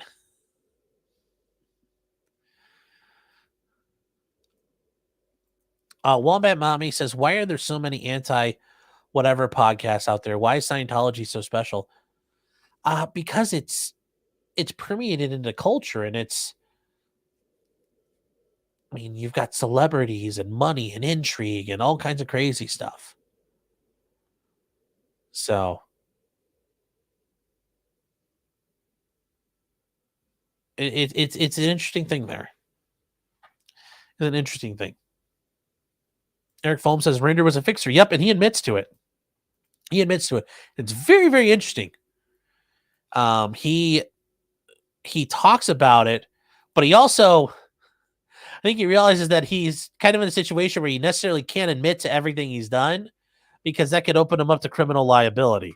So he alludes to like being able to track things. So now this, like I said, getting back to this comment here, she later told Scientology she's no longer a client. The only way anybody can know that is if this lady told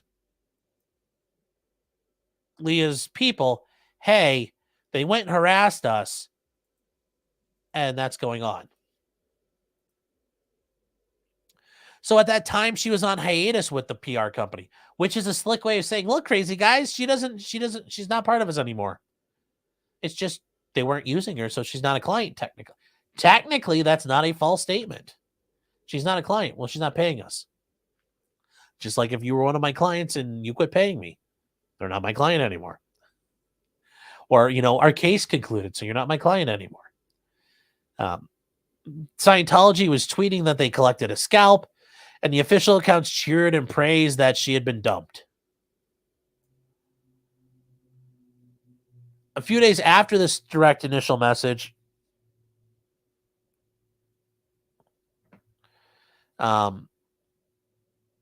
she said, hey, you guys are misrepresenting what I said. That's not what I said. Well, uh-oh. And they went again and went after her. Okay, well, yes. That's the thing. The moment you say, well, wait, that's not exactly what I said, they attack you again.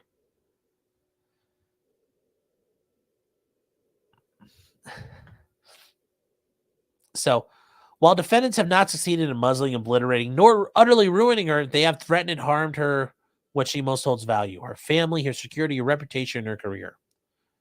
Scientologists orchestrate and continues to impose a daily drumbeat of lies and things regarding and invasions of her privacy. Scientology has made expected abuses and harassment a weight she always carries, knowing that she'll always be followed, her trash always searched. That's true. They search your trash all the time. They pull your trash. Because remember, when you do trash, it's abandoned. That's why the police can go get it. It's made virtually every contact she ever has problematic because every time she wants to work with somebody, these people, and she's worried for them that they're going to attack them. That's the bigger concern. Like, she's not worried people are going to believe it, but they're going to attack. Like, if she wanted to work with me, they would start attacking me, and she doesn't want people to get hurt.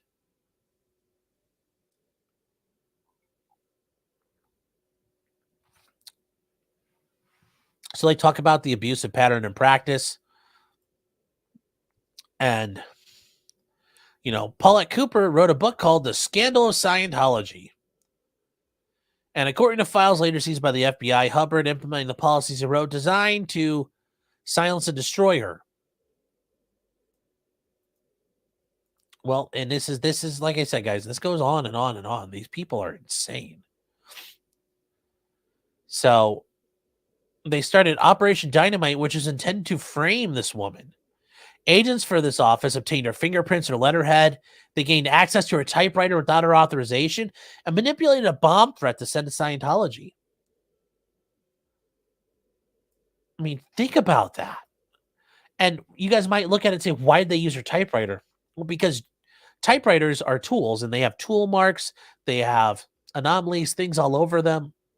So just like a knife and sometimes with certain weapons like printers, like when you print things out, there's like microscopic like identification things on those. That's how they're quickly able to track things down if you send threatening letters to your congressman. That's why you don't do that way. But they used her typewriter to show, look, this came from her office. You can prove it because look, on the letter K, there's a little nick, and look, it's the same nick on the K. So they did a fake bomb threat to Scientology. They went after her.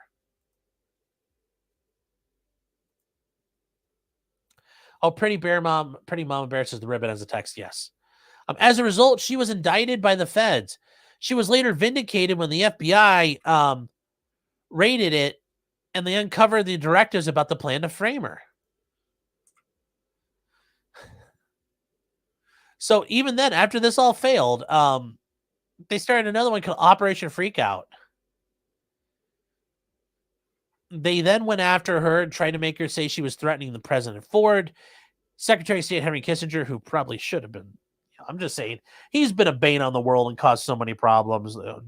Henry Kissinger, he's a problematic person. I don't think anybody would disagree. And Arab consulates. The stated goal was to get her sent to a mental institution and remove her from speaking out against the church. They continued it on. They attacked this woman's mental health. They were caught illegal wiretapping her phone, sending agents to befriend her and move in with her to spy on her, sending smear letters to her friends. They did all kinds of stuff to harass this woman. By the time it ended with a massive FBI raid, Operation Snow White had become the most extensive infiltrate. Oh, I skipped ahead here. Sorry. At the time, according to his wife's idea, they initiated Operation Snow White. So they faced scrutiny from government officials. So what did they do? Well, these government agencies were put on their target list and they received handlings. They infiltrated the government to steal records, destroy records, alter records, gather intelligence. They basically joined up to infiltrate the government.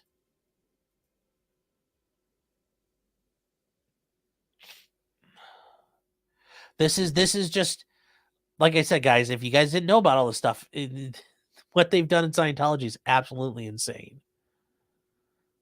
What they have done is absolutely insane.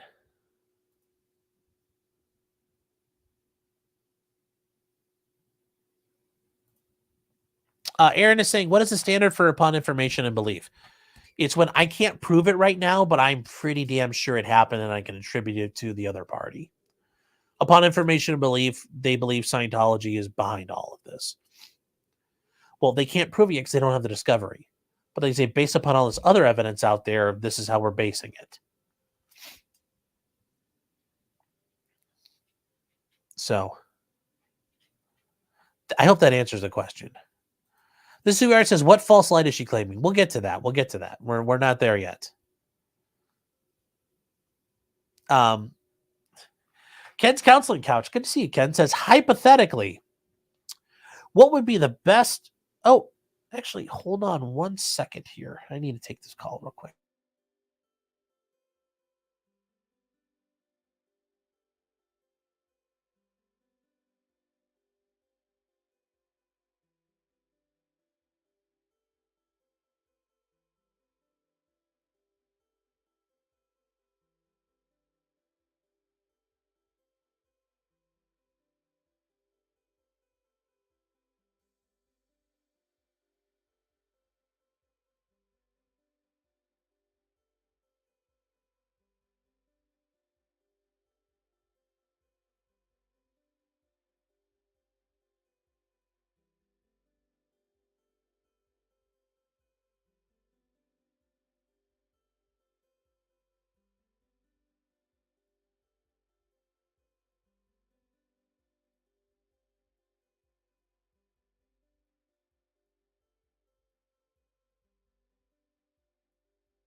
Sorry about that, guys. Court called. I had to reschedule a hearing, and we had to get that done ASAP. So couldn't wait. Had to take care of it.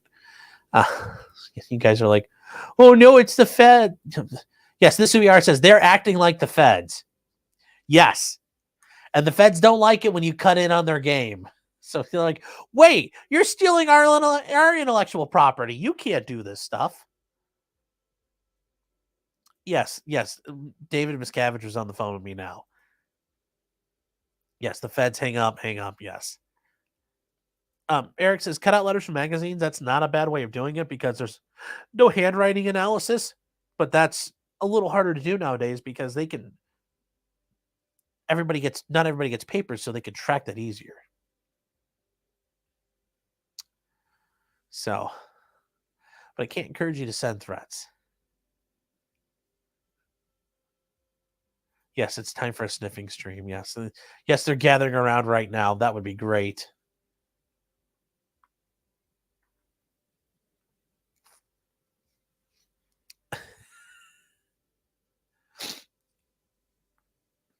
So,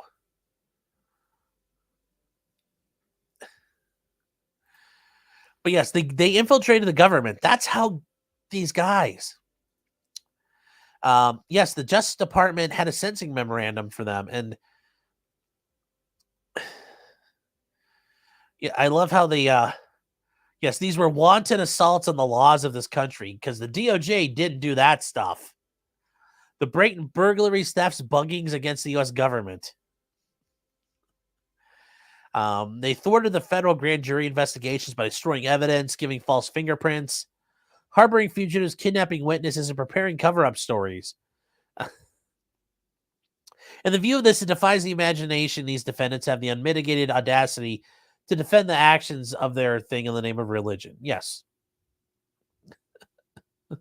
And this is from the United States v. Hubbard in 1982, a sentencing memorandum.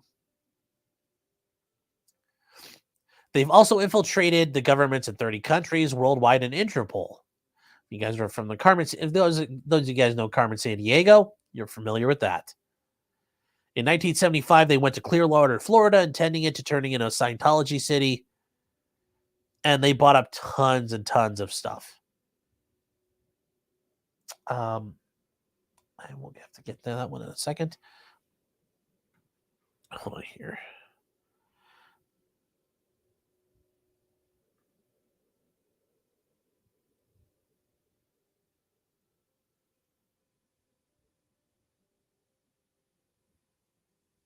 Okay. So they talk about going after people like the mayor of Clearwater when he became alarmed that these guys were buying stuff up. So they declared him fair game. And he said that Scientology's attempt to take over the town was like a paramilitary operation by a terrorist group. Okay, well, geez, that's going to make them sound really well. So the goal was to go after him. And they learned about it when the FBI raided the buildings. They call it Operation Cazares Handling, Operation Keeler, Operation Speedy Gonzalez, Project Tacoless, and Operation Italian Fog. I like the Operation Speedy Gonzalez. And they went after this guy because he was running for Congress. They pretended to be hit by his car. They did all kinds of insane things. And it keeps going, and these are hilarious to read. That he was involved in a hit and run, and he had a hooker with him. That his mistress was with him when he ran someone over. These guys have called the homes pretending to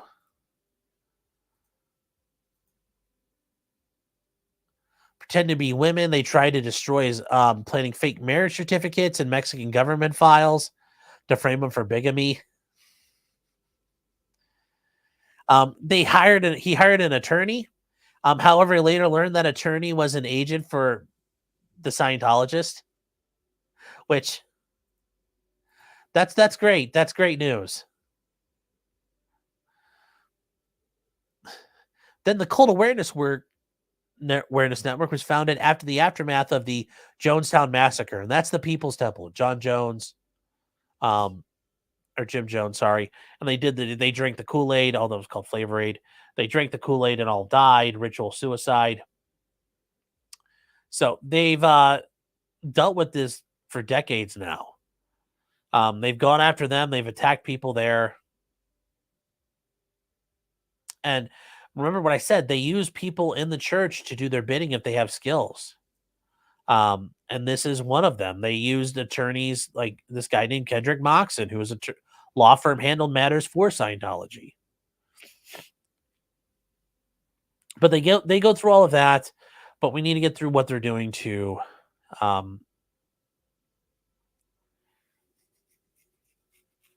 what happened to Leah. So we're going to get through all that they've gone through here. So the first count, civil harassment. Okay. So they're talking about being declared a suppressive person and that she was subject to all the things going on here. They sent people to break into her community, steal her mail, vandalize her mailbox, planting spyware, stuff in your home, trying to harass her and do everything like that. So they went after all of that. That is not, we already know that stuff. So that's how we get to the civil harassment. This was all done with the intent to harass and was not protected by religious practice. They made multiple threats of violence, and they say the stalking is unlawful violence in violation of the California Penal Code. And that's how they go through with this, okay? They talk about the knowing and willful course of conduct directed at, they're just piling it on. Some of her harassment means being physically harassed, getting the decades-long social media campaign, all the stuff we've talked about so far. And yes, I think we could all agree this is harassment. And they are looking at compensatory and punitive damages where justified. And this is where they're seeking declaratory judgment. They are asking the court enter a judgment against them for civil harassment, other relief as it deems appropriate. Stalking, very much the same thing, that they continuing to be present with the intent to follow, alarm, and place under surveillance, stalk and harass her. Now, if you guys are wondering, that's all the special language they need to include. They get through it all, like everything they've done. Yeah, I think you could agree. This is stalking. This is pretty awful behavior. Count 3. This is extreme and the intentional infliction of emotional distress, also known as IIED. Since 2013, they've engaged in a continuing course of conduct towards Leah that constitutes extreme and outrageous conduct. And that's you really have to say, it truly is outrageous that they would do such a thing.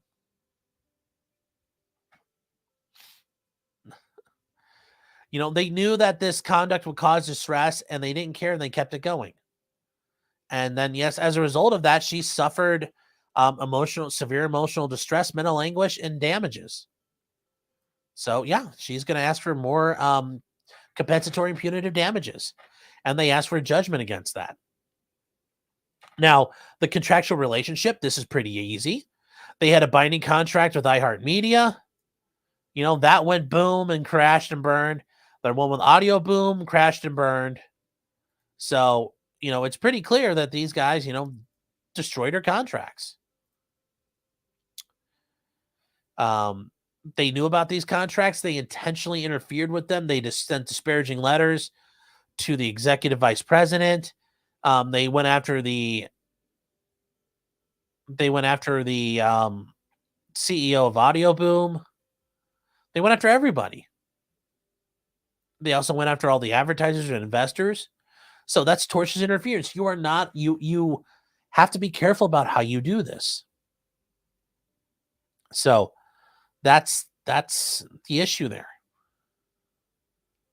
Now, some might think, well, the Twitter mobs, how come they don't get hit like that? Well, it's a little bit different, I think, at the end point. Also, it's like trying to sue people like that. It's pretty much impossible. Intentional interference with prospective economic advantage. Now, if you notice, they talk about Audio Boom and iHeartMedia and Game Show Network. This is you're allowed to plead they committed multiple acts by doing the same thing. They interfered with her ability to continue the podcast on iHeartRadio. So that's tortious interference. But that's intentional interference with prospective economic advantage. There's multiple ways you can make claims. So that's why you're seeing repeats here. They talk about her audio boom. They were in an economic relationship. iHeartMedia were in an economic relationship. And then also now they had Game Show Network were in an economic relationship. And if this relationship continues, it would result in an economic benefit for her. They talk about Vice News was in an economic relationship with her. All these were going to contain future economic benefits. They knew of this and they sought to intentionally, they took outward measures. They intentionally took outward measures to, why is this? To go after her. So, this is where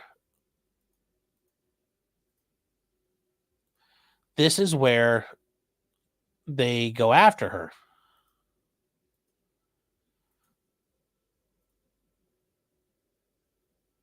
They once again they talk about sending the disparaging letters. They go after the advertisers. They go after all these things. This is where they send the Game Show Network. She's a rape apologist. It's not a big deal to abuse women. They're committing the defamation to get this done. The same stuff they did with Vice News. They go after her with the ID PR company. So they go after her completely and ridiculously. So this one here, defamation per se. They knowingly and willingly published or caused to be published false and defamatory statements. Yeah, well, that's defamation, pretty much. I mean, defamation. So here you go.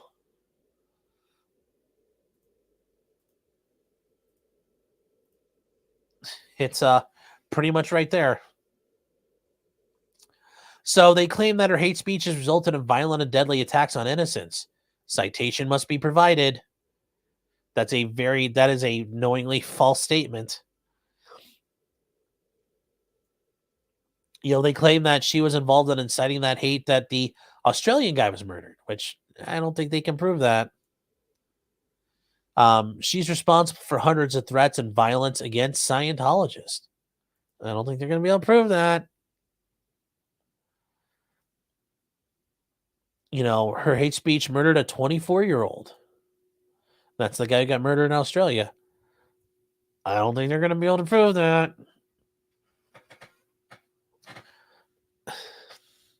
Her TV series, unprecedented waves of hate and threats against Scientologists. Don't think you're going to be able to prove that.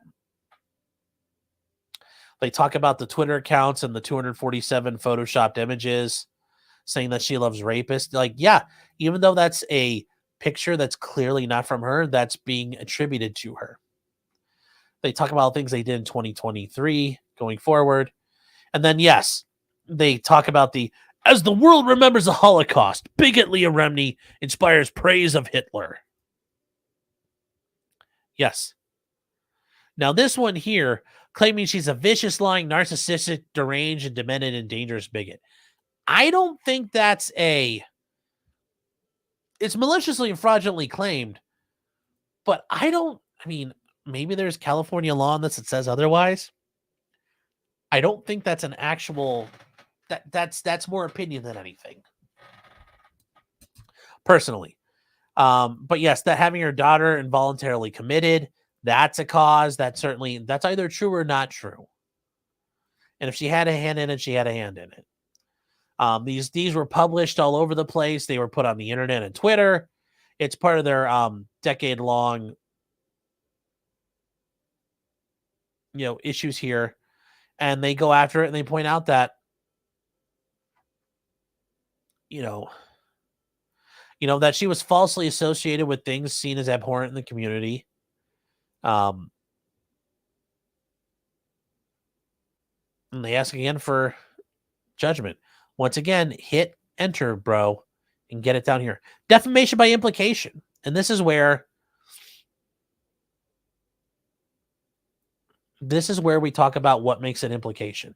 So they knowingly and willingly publish or cause to be published various statements about Leah Remini that are not true or substantially true, and which could be construed as defamatory.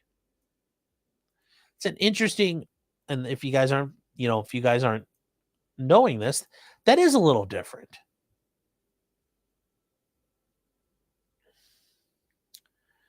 They claim that her hate speech has resulted in violent and deadly attacks. Now, remember, they're recycling a lot of this, but they're not true or they're substantially true, but which could be reasonably construed as defamatory.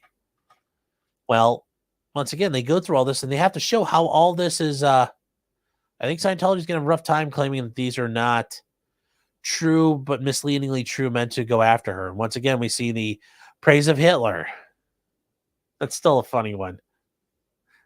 So I've never seen her. Is she going to walk around Patriot Front the next time, and be like, well, on this beautiful day here in April, this 20th day of April, I just want to say I just love Adolf Hitler. So they did publish, and this is one here where this gets into that defamation by implication. I wonder where Sophia, and that's Leah's daughter, is. The last time she was in New York and came back to L.A., and Leah sent her a psych ward and back to New York, which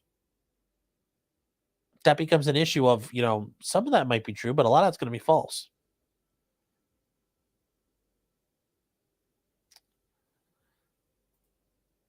And where are we at with some things here? Oh, Tarkina Meyer for $10. Thank you, Tarkina. Is saying, howdy, Sean. Join late and watching at 1.25 speed. I guess I shouldn't talk faster then, really make it bad. Not used to seeing you during the day. Well, thank you for the super chat. Thanks for tuning in. Eric Fulham says Germany bans Scientology. Yes. Yeah, some countries have banned it.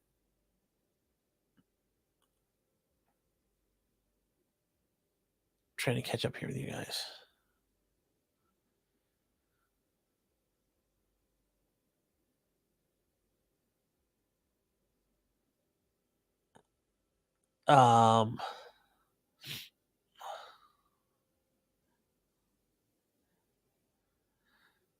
Where are we at here? So, Steve is saying, yes, Danny Masterson, if you guys remember him, he was in that 70s show, recently got convicted of rape. The church has been involved in screwing around with the trial, interfering with it. So they're now under investigation. So, yes, things are not looking good for the church right now because as much as they want to fight, they try to fight, it's going to look bad. So there's only so much they can do this now. Sean Bird says these are the defendant's claims. No, these are Leah Remini's claims against the church of what they're saying of her. Kevin Sprague is saying adopted children. Oh, okay. Well, even they're adopted, she has if they're her kids. So Wombat Mommy saying this is very confusing.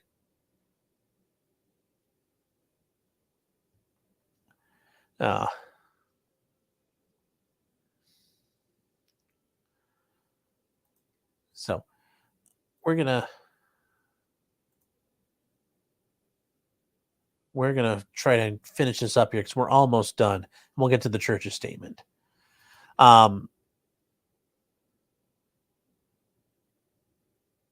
These above statements were published on social media for the implication she's responsible for inciting murder and other hate crimes, that she loves rapists and supports sexual abuse, that she's abusive to her daughter, and that she's a Holocaust supporter. Which, okay. These challenge statements reasonably create implications that are not true or substantially true. The implications drawn from the challenge statements convey the assertions of objective facts and not opinions. They get through here and they said these statements can be reasonably deemed as defamatory and such have injured her reputation going forward. And this is just part of, once again, because she was out, they attacked her. Now, this is where we get to the one I know some of you guys are asking for. What is false light? And obviously, we're going to be talking about here.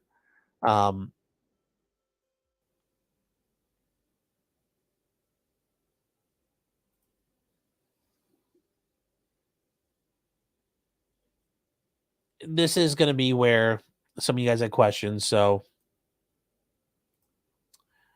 Wombat Mommy saying for the other Sean. Okay. Toothless 420 says the Virgin Holocaust denier versus the Chad Holocaust supporter. Yes. That's funny. All right, so this is false light, guys. Like I said, this is going to be the same facts, but this is going to cover what happens here, okay? So, they've published statements about her that would be set forth and were for public consumption. Okay, that's part of false light. That's 100% part of false light. Such statements and negative publicity have placed her before the public in a false light, and that is would be highly offensive to a reasonable person. Okay, that's another part of false light you're looking at. Okay, so they publish these false facts and statements to third parties with actual knowledge that they were false and a reckless disregard whether these statements were false to destroy your personal and professional life.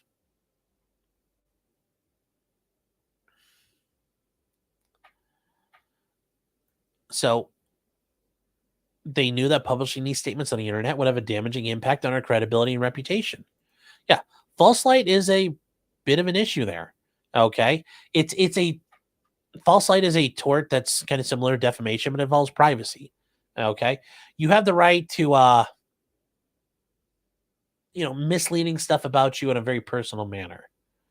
It's very much in a similar vein as intentional infliction of emotional distress.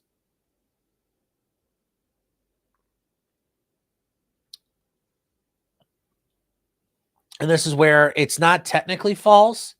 It's kind of like going back to like what I said, where like, well, it's not substantially false, but it's kind of false. It's kind of true. And it's highly offensive and embarrassing.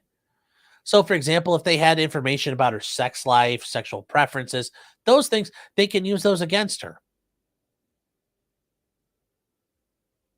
So,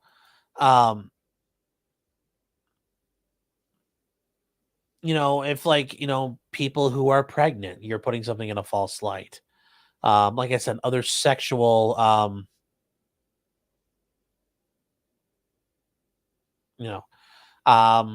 like let's say, God, what's a good one? Like claiming, I don't know. I'm trying to think of other good examples. I mean, those are the biggest things there. Like really spicy things there that are going on that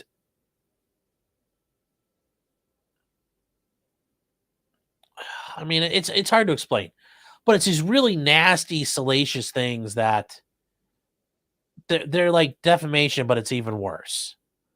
Just like even worse. It's really bad stuff. Like if they put out there she likes getting rotisseried by dudes at a truck stop in honor of LRH. Like it could be things like that. It's just really nasty things that like it's a statement that puts them in a false light and it would be highly offensive.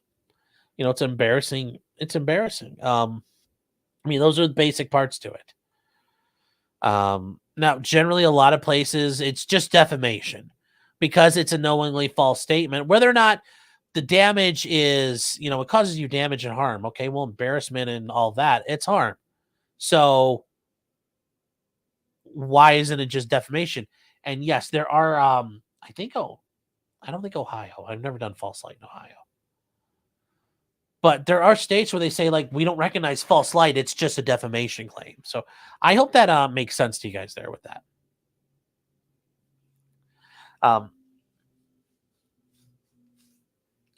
These associated with things that are important in the community.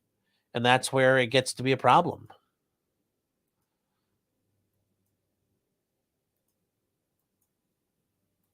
So once again, they talk about the decade-long abuses and everything here. And this is where they plead all of the foregoing. And this is where you guys are wondering, well, they don't do it. They do. Every time they do a new count, you can say plaintiffs incorporate and reallege all allegations containing the foregoing paragraphs as though fully set forth herein. And it's easier to say this than saying paragraphs 1 through 281, because now you're not going to miss any. So you're just saying everything we have read previously, we're incorporating here, all those facts, the background knowledge, boom, everything that happened to Leah, that sets the background for us to plead all this out.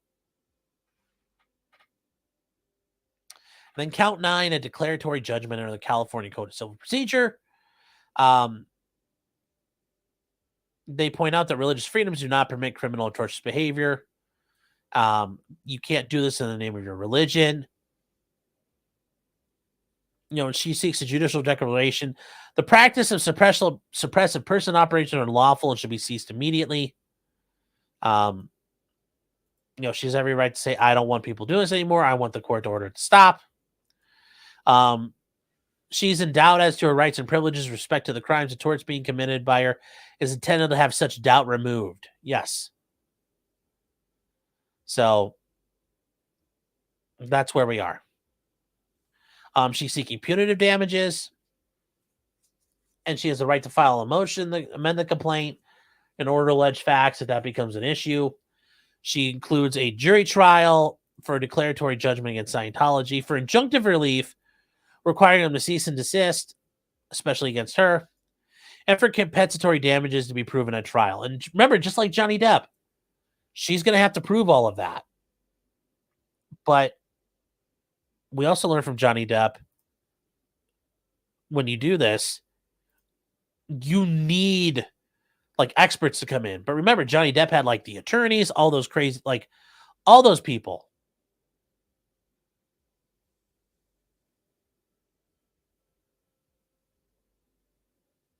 So that is where we are with that. That is the entirety of that lawsuit, and she's asking for liquidated damages as well. Hold on here. I'm sorry, I forgot 1 or 2 things. Liquidated damages, punitive damages, and any other relief that is just and proper. Dated August 1st. Okay, oakley dokley. Now, the Church of Scientology responded. And they responded very, they didn't hold back. They did not hold back here. So this is the Church of Scientology, August 3rd, Scientology newsroom, the LRonHubbard.org, religion.org, freedommag.org. Look, it's actually there and it exists. And then Scientology.org, the Church of Scientology International. Their statement, this lawsuit is ludicrous and the allegations pure lunacy. Remini spreads hate and falsehoods for a decade and is now offended when people exercise their right to free speech, exposing her for what she is, an anti-free speech bigot.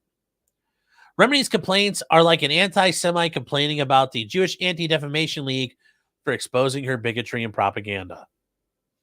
Once again, they have to run to the Nazi thing, which, as much as I hate the argument of Poe's law, it does hold some value when you're talking about the first people to bring up the Nazis in a discussion are generally wrong in losing the argument. Although it's always interesting because if you're having a discussion about the Nazis, someone has to bring it up. Her obsession with attacking her former religion by spreading falsehoods and hate speech has generated threats of and actual violence against the church and its members, as evidenced by multiple criminal convictions of individuals poisoned by her propaganda.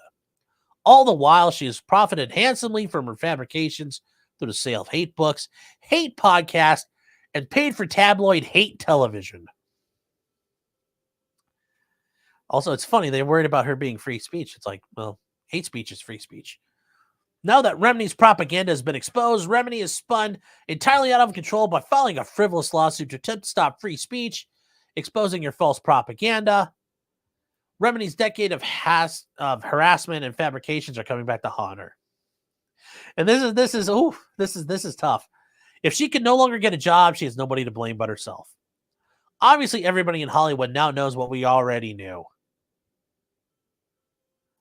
That Leah Remini is a horrible person and toxic to so many of the misfortune to come in contact with her. While she was in the church, she had to restrain her antisocial traits. She said so herself. That Scientology was the only thing keeping her monster at bay. Now, that's true. She's probably made those statements, but that's not the monster she was probably referring to. The church is not intimidated by her latest act of blatant harassment and attempt to prevent truthful free speech. If Leah Remini does not believe in free speech, then she should consider emigrating to Russia. Oof. Oof.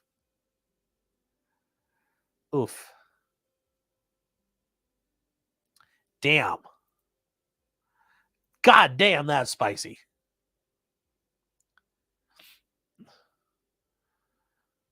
Steve says this response is hilarious and it confirms everything Leah accuses them of.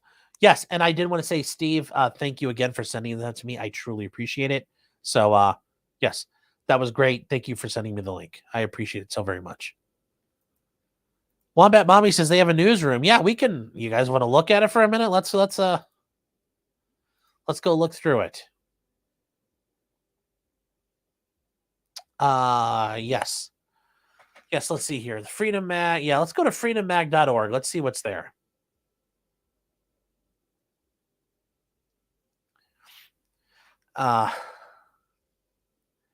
Media and ethics. Yes, they're worried about the ethics here. Do they have any of these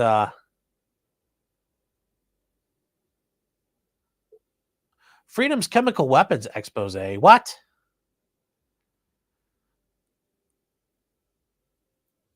The magazine's investigative reporting covered secret chemical weapons testing on American citizens and led to reforms that saw the destruction of chemical stockpiles. Yeah, okay, thank you. That sounds legitimate. I totally believe that. I totally believe that. Where is, yes, the media's sacred cows.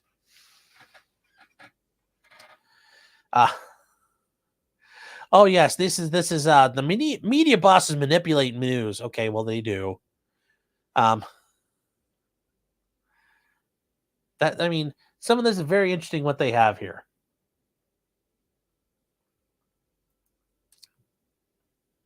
So, media and ethics. Oh wow, these people. Yes, all the bad stuff here. All the bad things. Yes. Oh, look, Leah Remini. Here's what she's saying. Oh my God, this is. Oh, is that like, yeah, here we go. This is the thing where they compare her to the KKK. We are supporting hate. We are inciting violence. And then they bring in the Duck Dynasty guys. They bring in Phil Robertson. Come on. He didn't do nothing wrong. He says, we are promoting bigotry over at A&E. Yeah, that is going to be a fun one for them to explain away. That is going to be a fun one for them to explain away.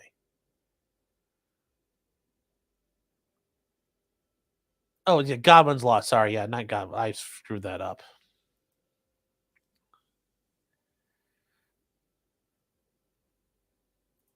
Yes, Stephen, you're right. They always talk about their monsters being at bay because Scientology is the idea that you can work on your shortcomings, and all your shortcomings are monsters. So whatever your shortcoming is, that's your monster.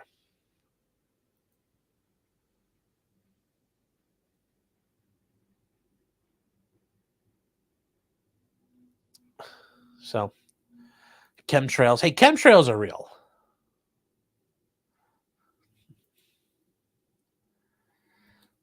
The GM says they think he's in blackface. I don't know. I don't know what they think of him right there. So, but yes, this is a great example of what they're doing, what they think. So they talk about the executives of A&E because they put the show together. And they talk about all the stuff here. This is who they're going after. They're all about this right now. Case in point are Leah Remini's brand of hate and bigotry. Let's take a look at this. This is.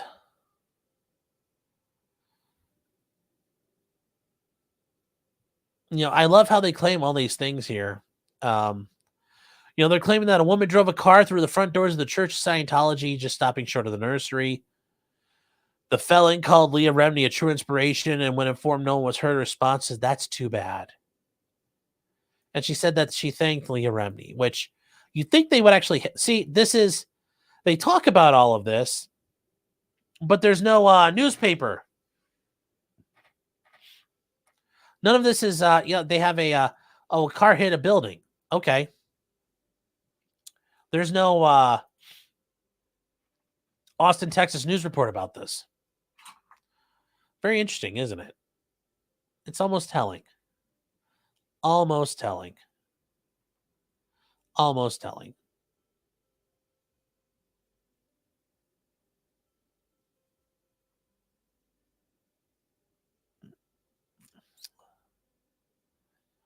Yes, they are very the definition of blame the victim. Yes.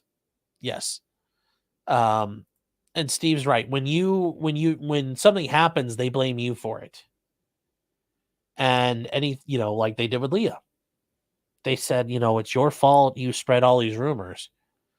So Steve is saying contrails, no chemtrails. Chemtrails. I understand there's things we are agreeing about, but chemtrails. Brooks Euchre says, so this is fake news. Yes. Wombat Mommy says, if any of that had happened, would it be national news? Yes. Yes. Yes. I think they would 100% be known by everybody here. So we're going to do some comments here, catch up real quick. Lady Autumn Sky says, wishing you another wonderful trip around the sun. Thank you. Rose saying happy birthday. Thank you, Rose. The future Mrs. Martin 2.0 says, make sure to wish Sean a happy birthday. Yes, thank you. Thanks, babe. Javier Oliva says, Scientology. What could possibly be motivating these people? Yeah, I don't know either. It's a mystery. It's a mystery. Brimstone saying how much she's suing for. I don't think you have to plead specific monetary amounts in California, so I'm assuming a lot. $1 gajillion. Antron Hemingway says, happy birthday all the way from Oxnard, California. Brother, stay humble. Good seeing you, brother. Enjoy your special day, brother. Brother. Me. Brother. There we go. Brother. Thank you, brother. Draren Fury says, didn't Hubbard say he made it all up? Yeah, there's like the allegations at the end. He's like, I can't believe people fucking believe this. And that's roughly what happened, that he was like, I made it all up. And yeah, from what I understand, that's pretty much how that happened. So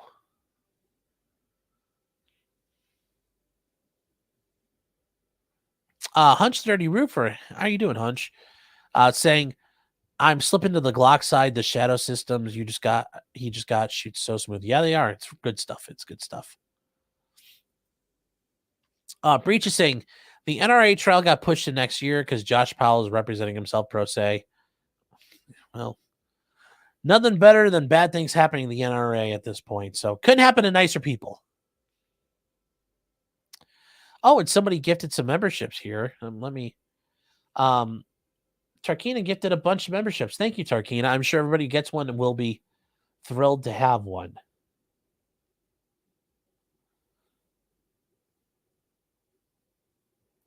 Mandy saying my birthday's the 10th. Yep. Yes, it is.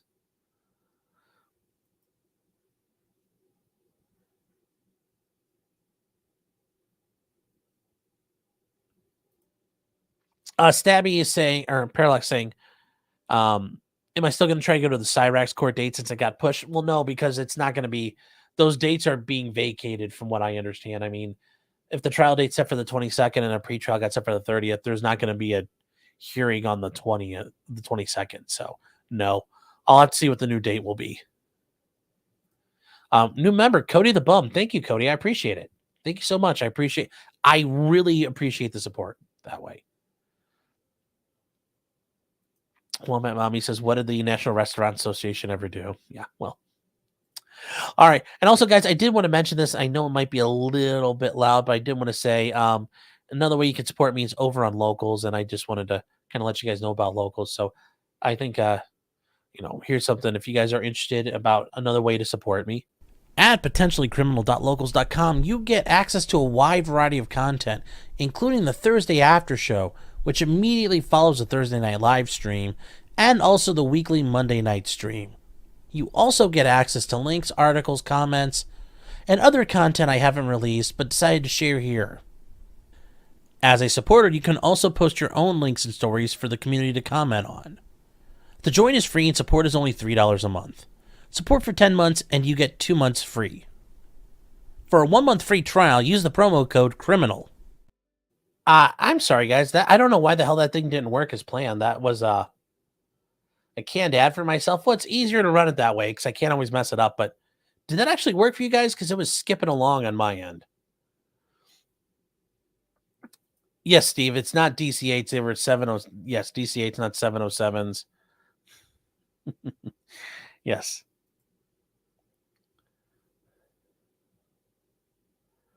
Oh, worked fine for you guys? Okay. I wasn't sure if it did or not there.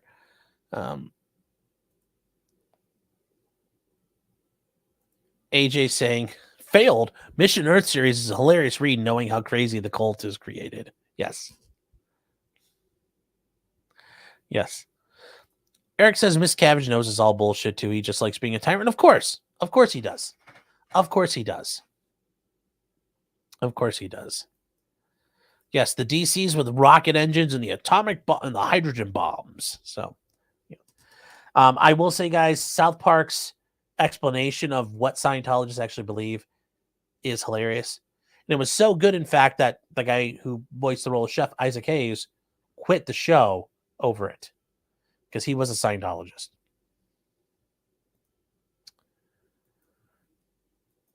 So, guys, that is it for today on this part. We'll be back on at 9:30 tonight, going over a bunch of other things that have happened during the week.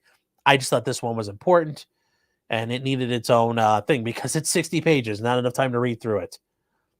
So, if you guys are new, stop by tonight, 9:30. We will be here at the same time, 9:30 Eastern time. Eastern time, the only time zone that matters. And after that, we'll be going over to Locals and doing a show over there.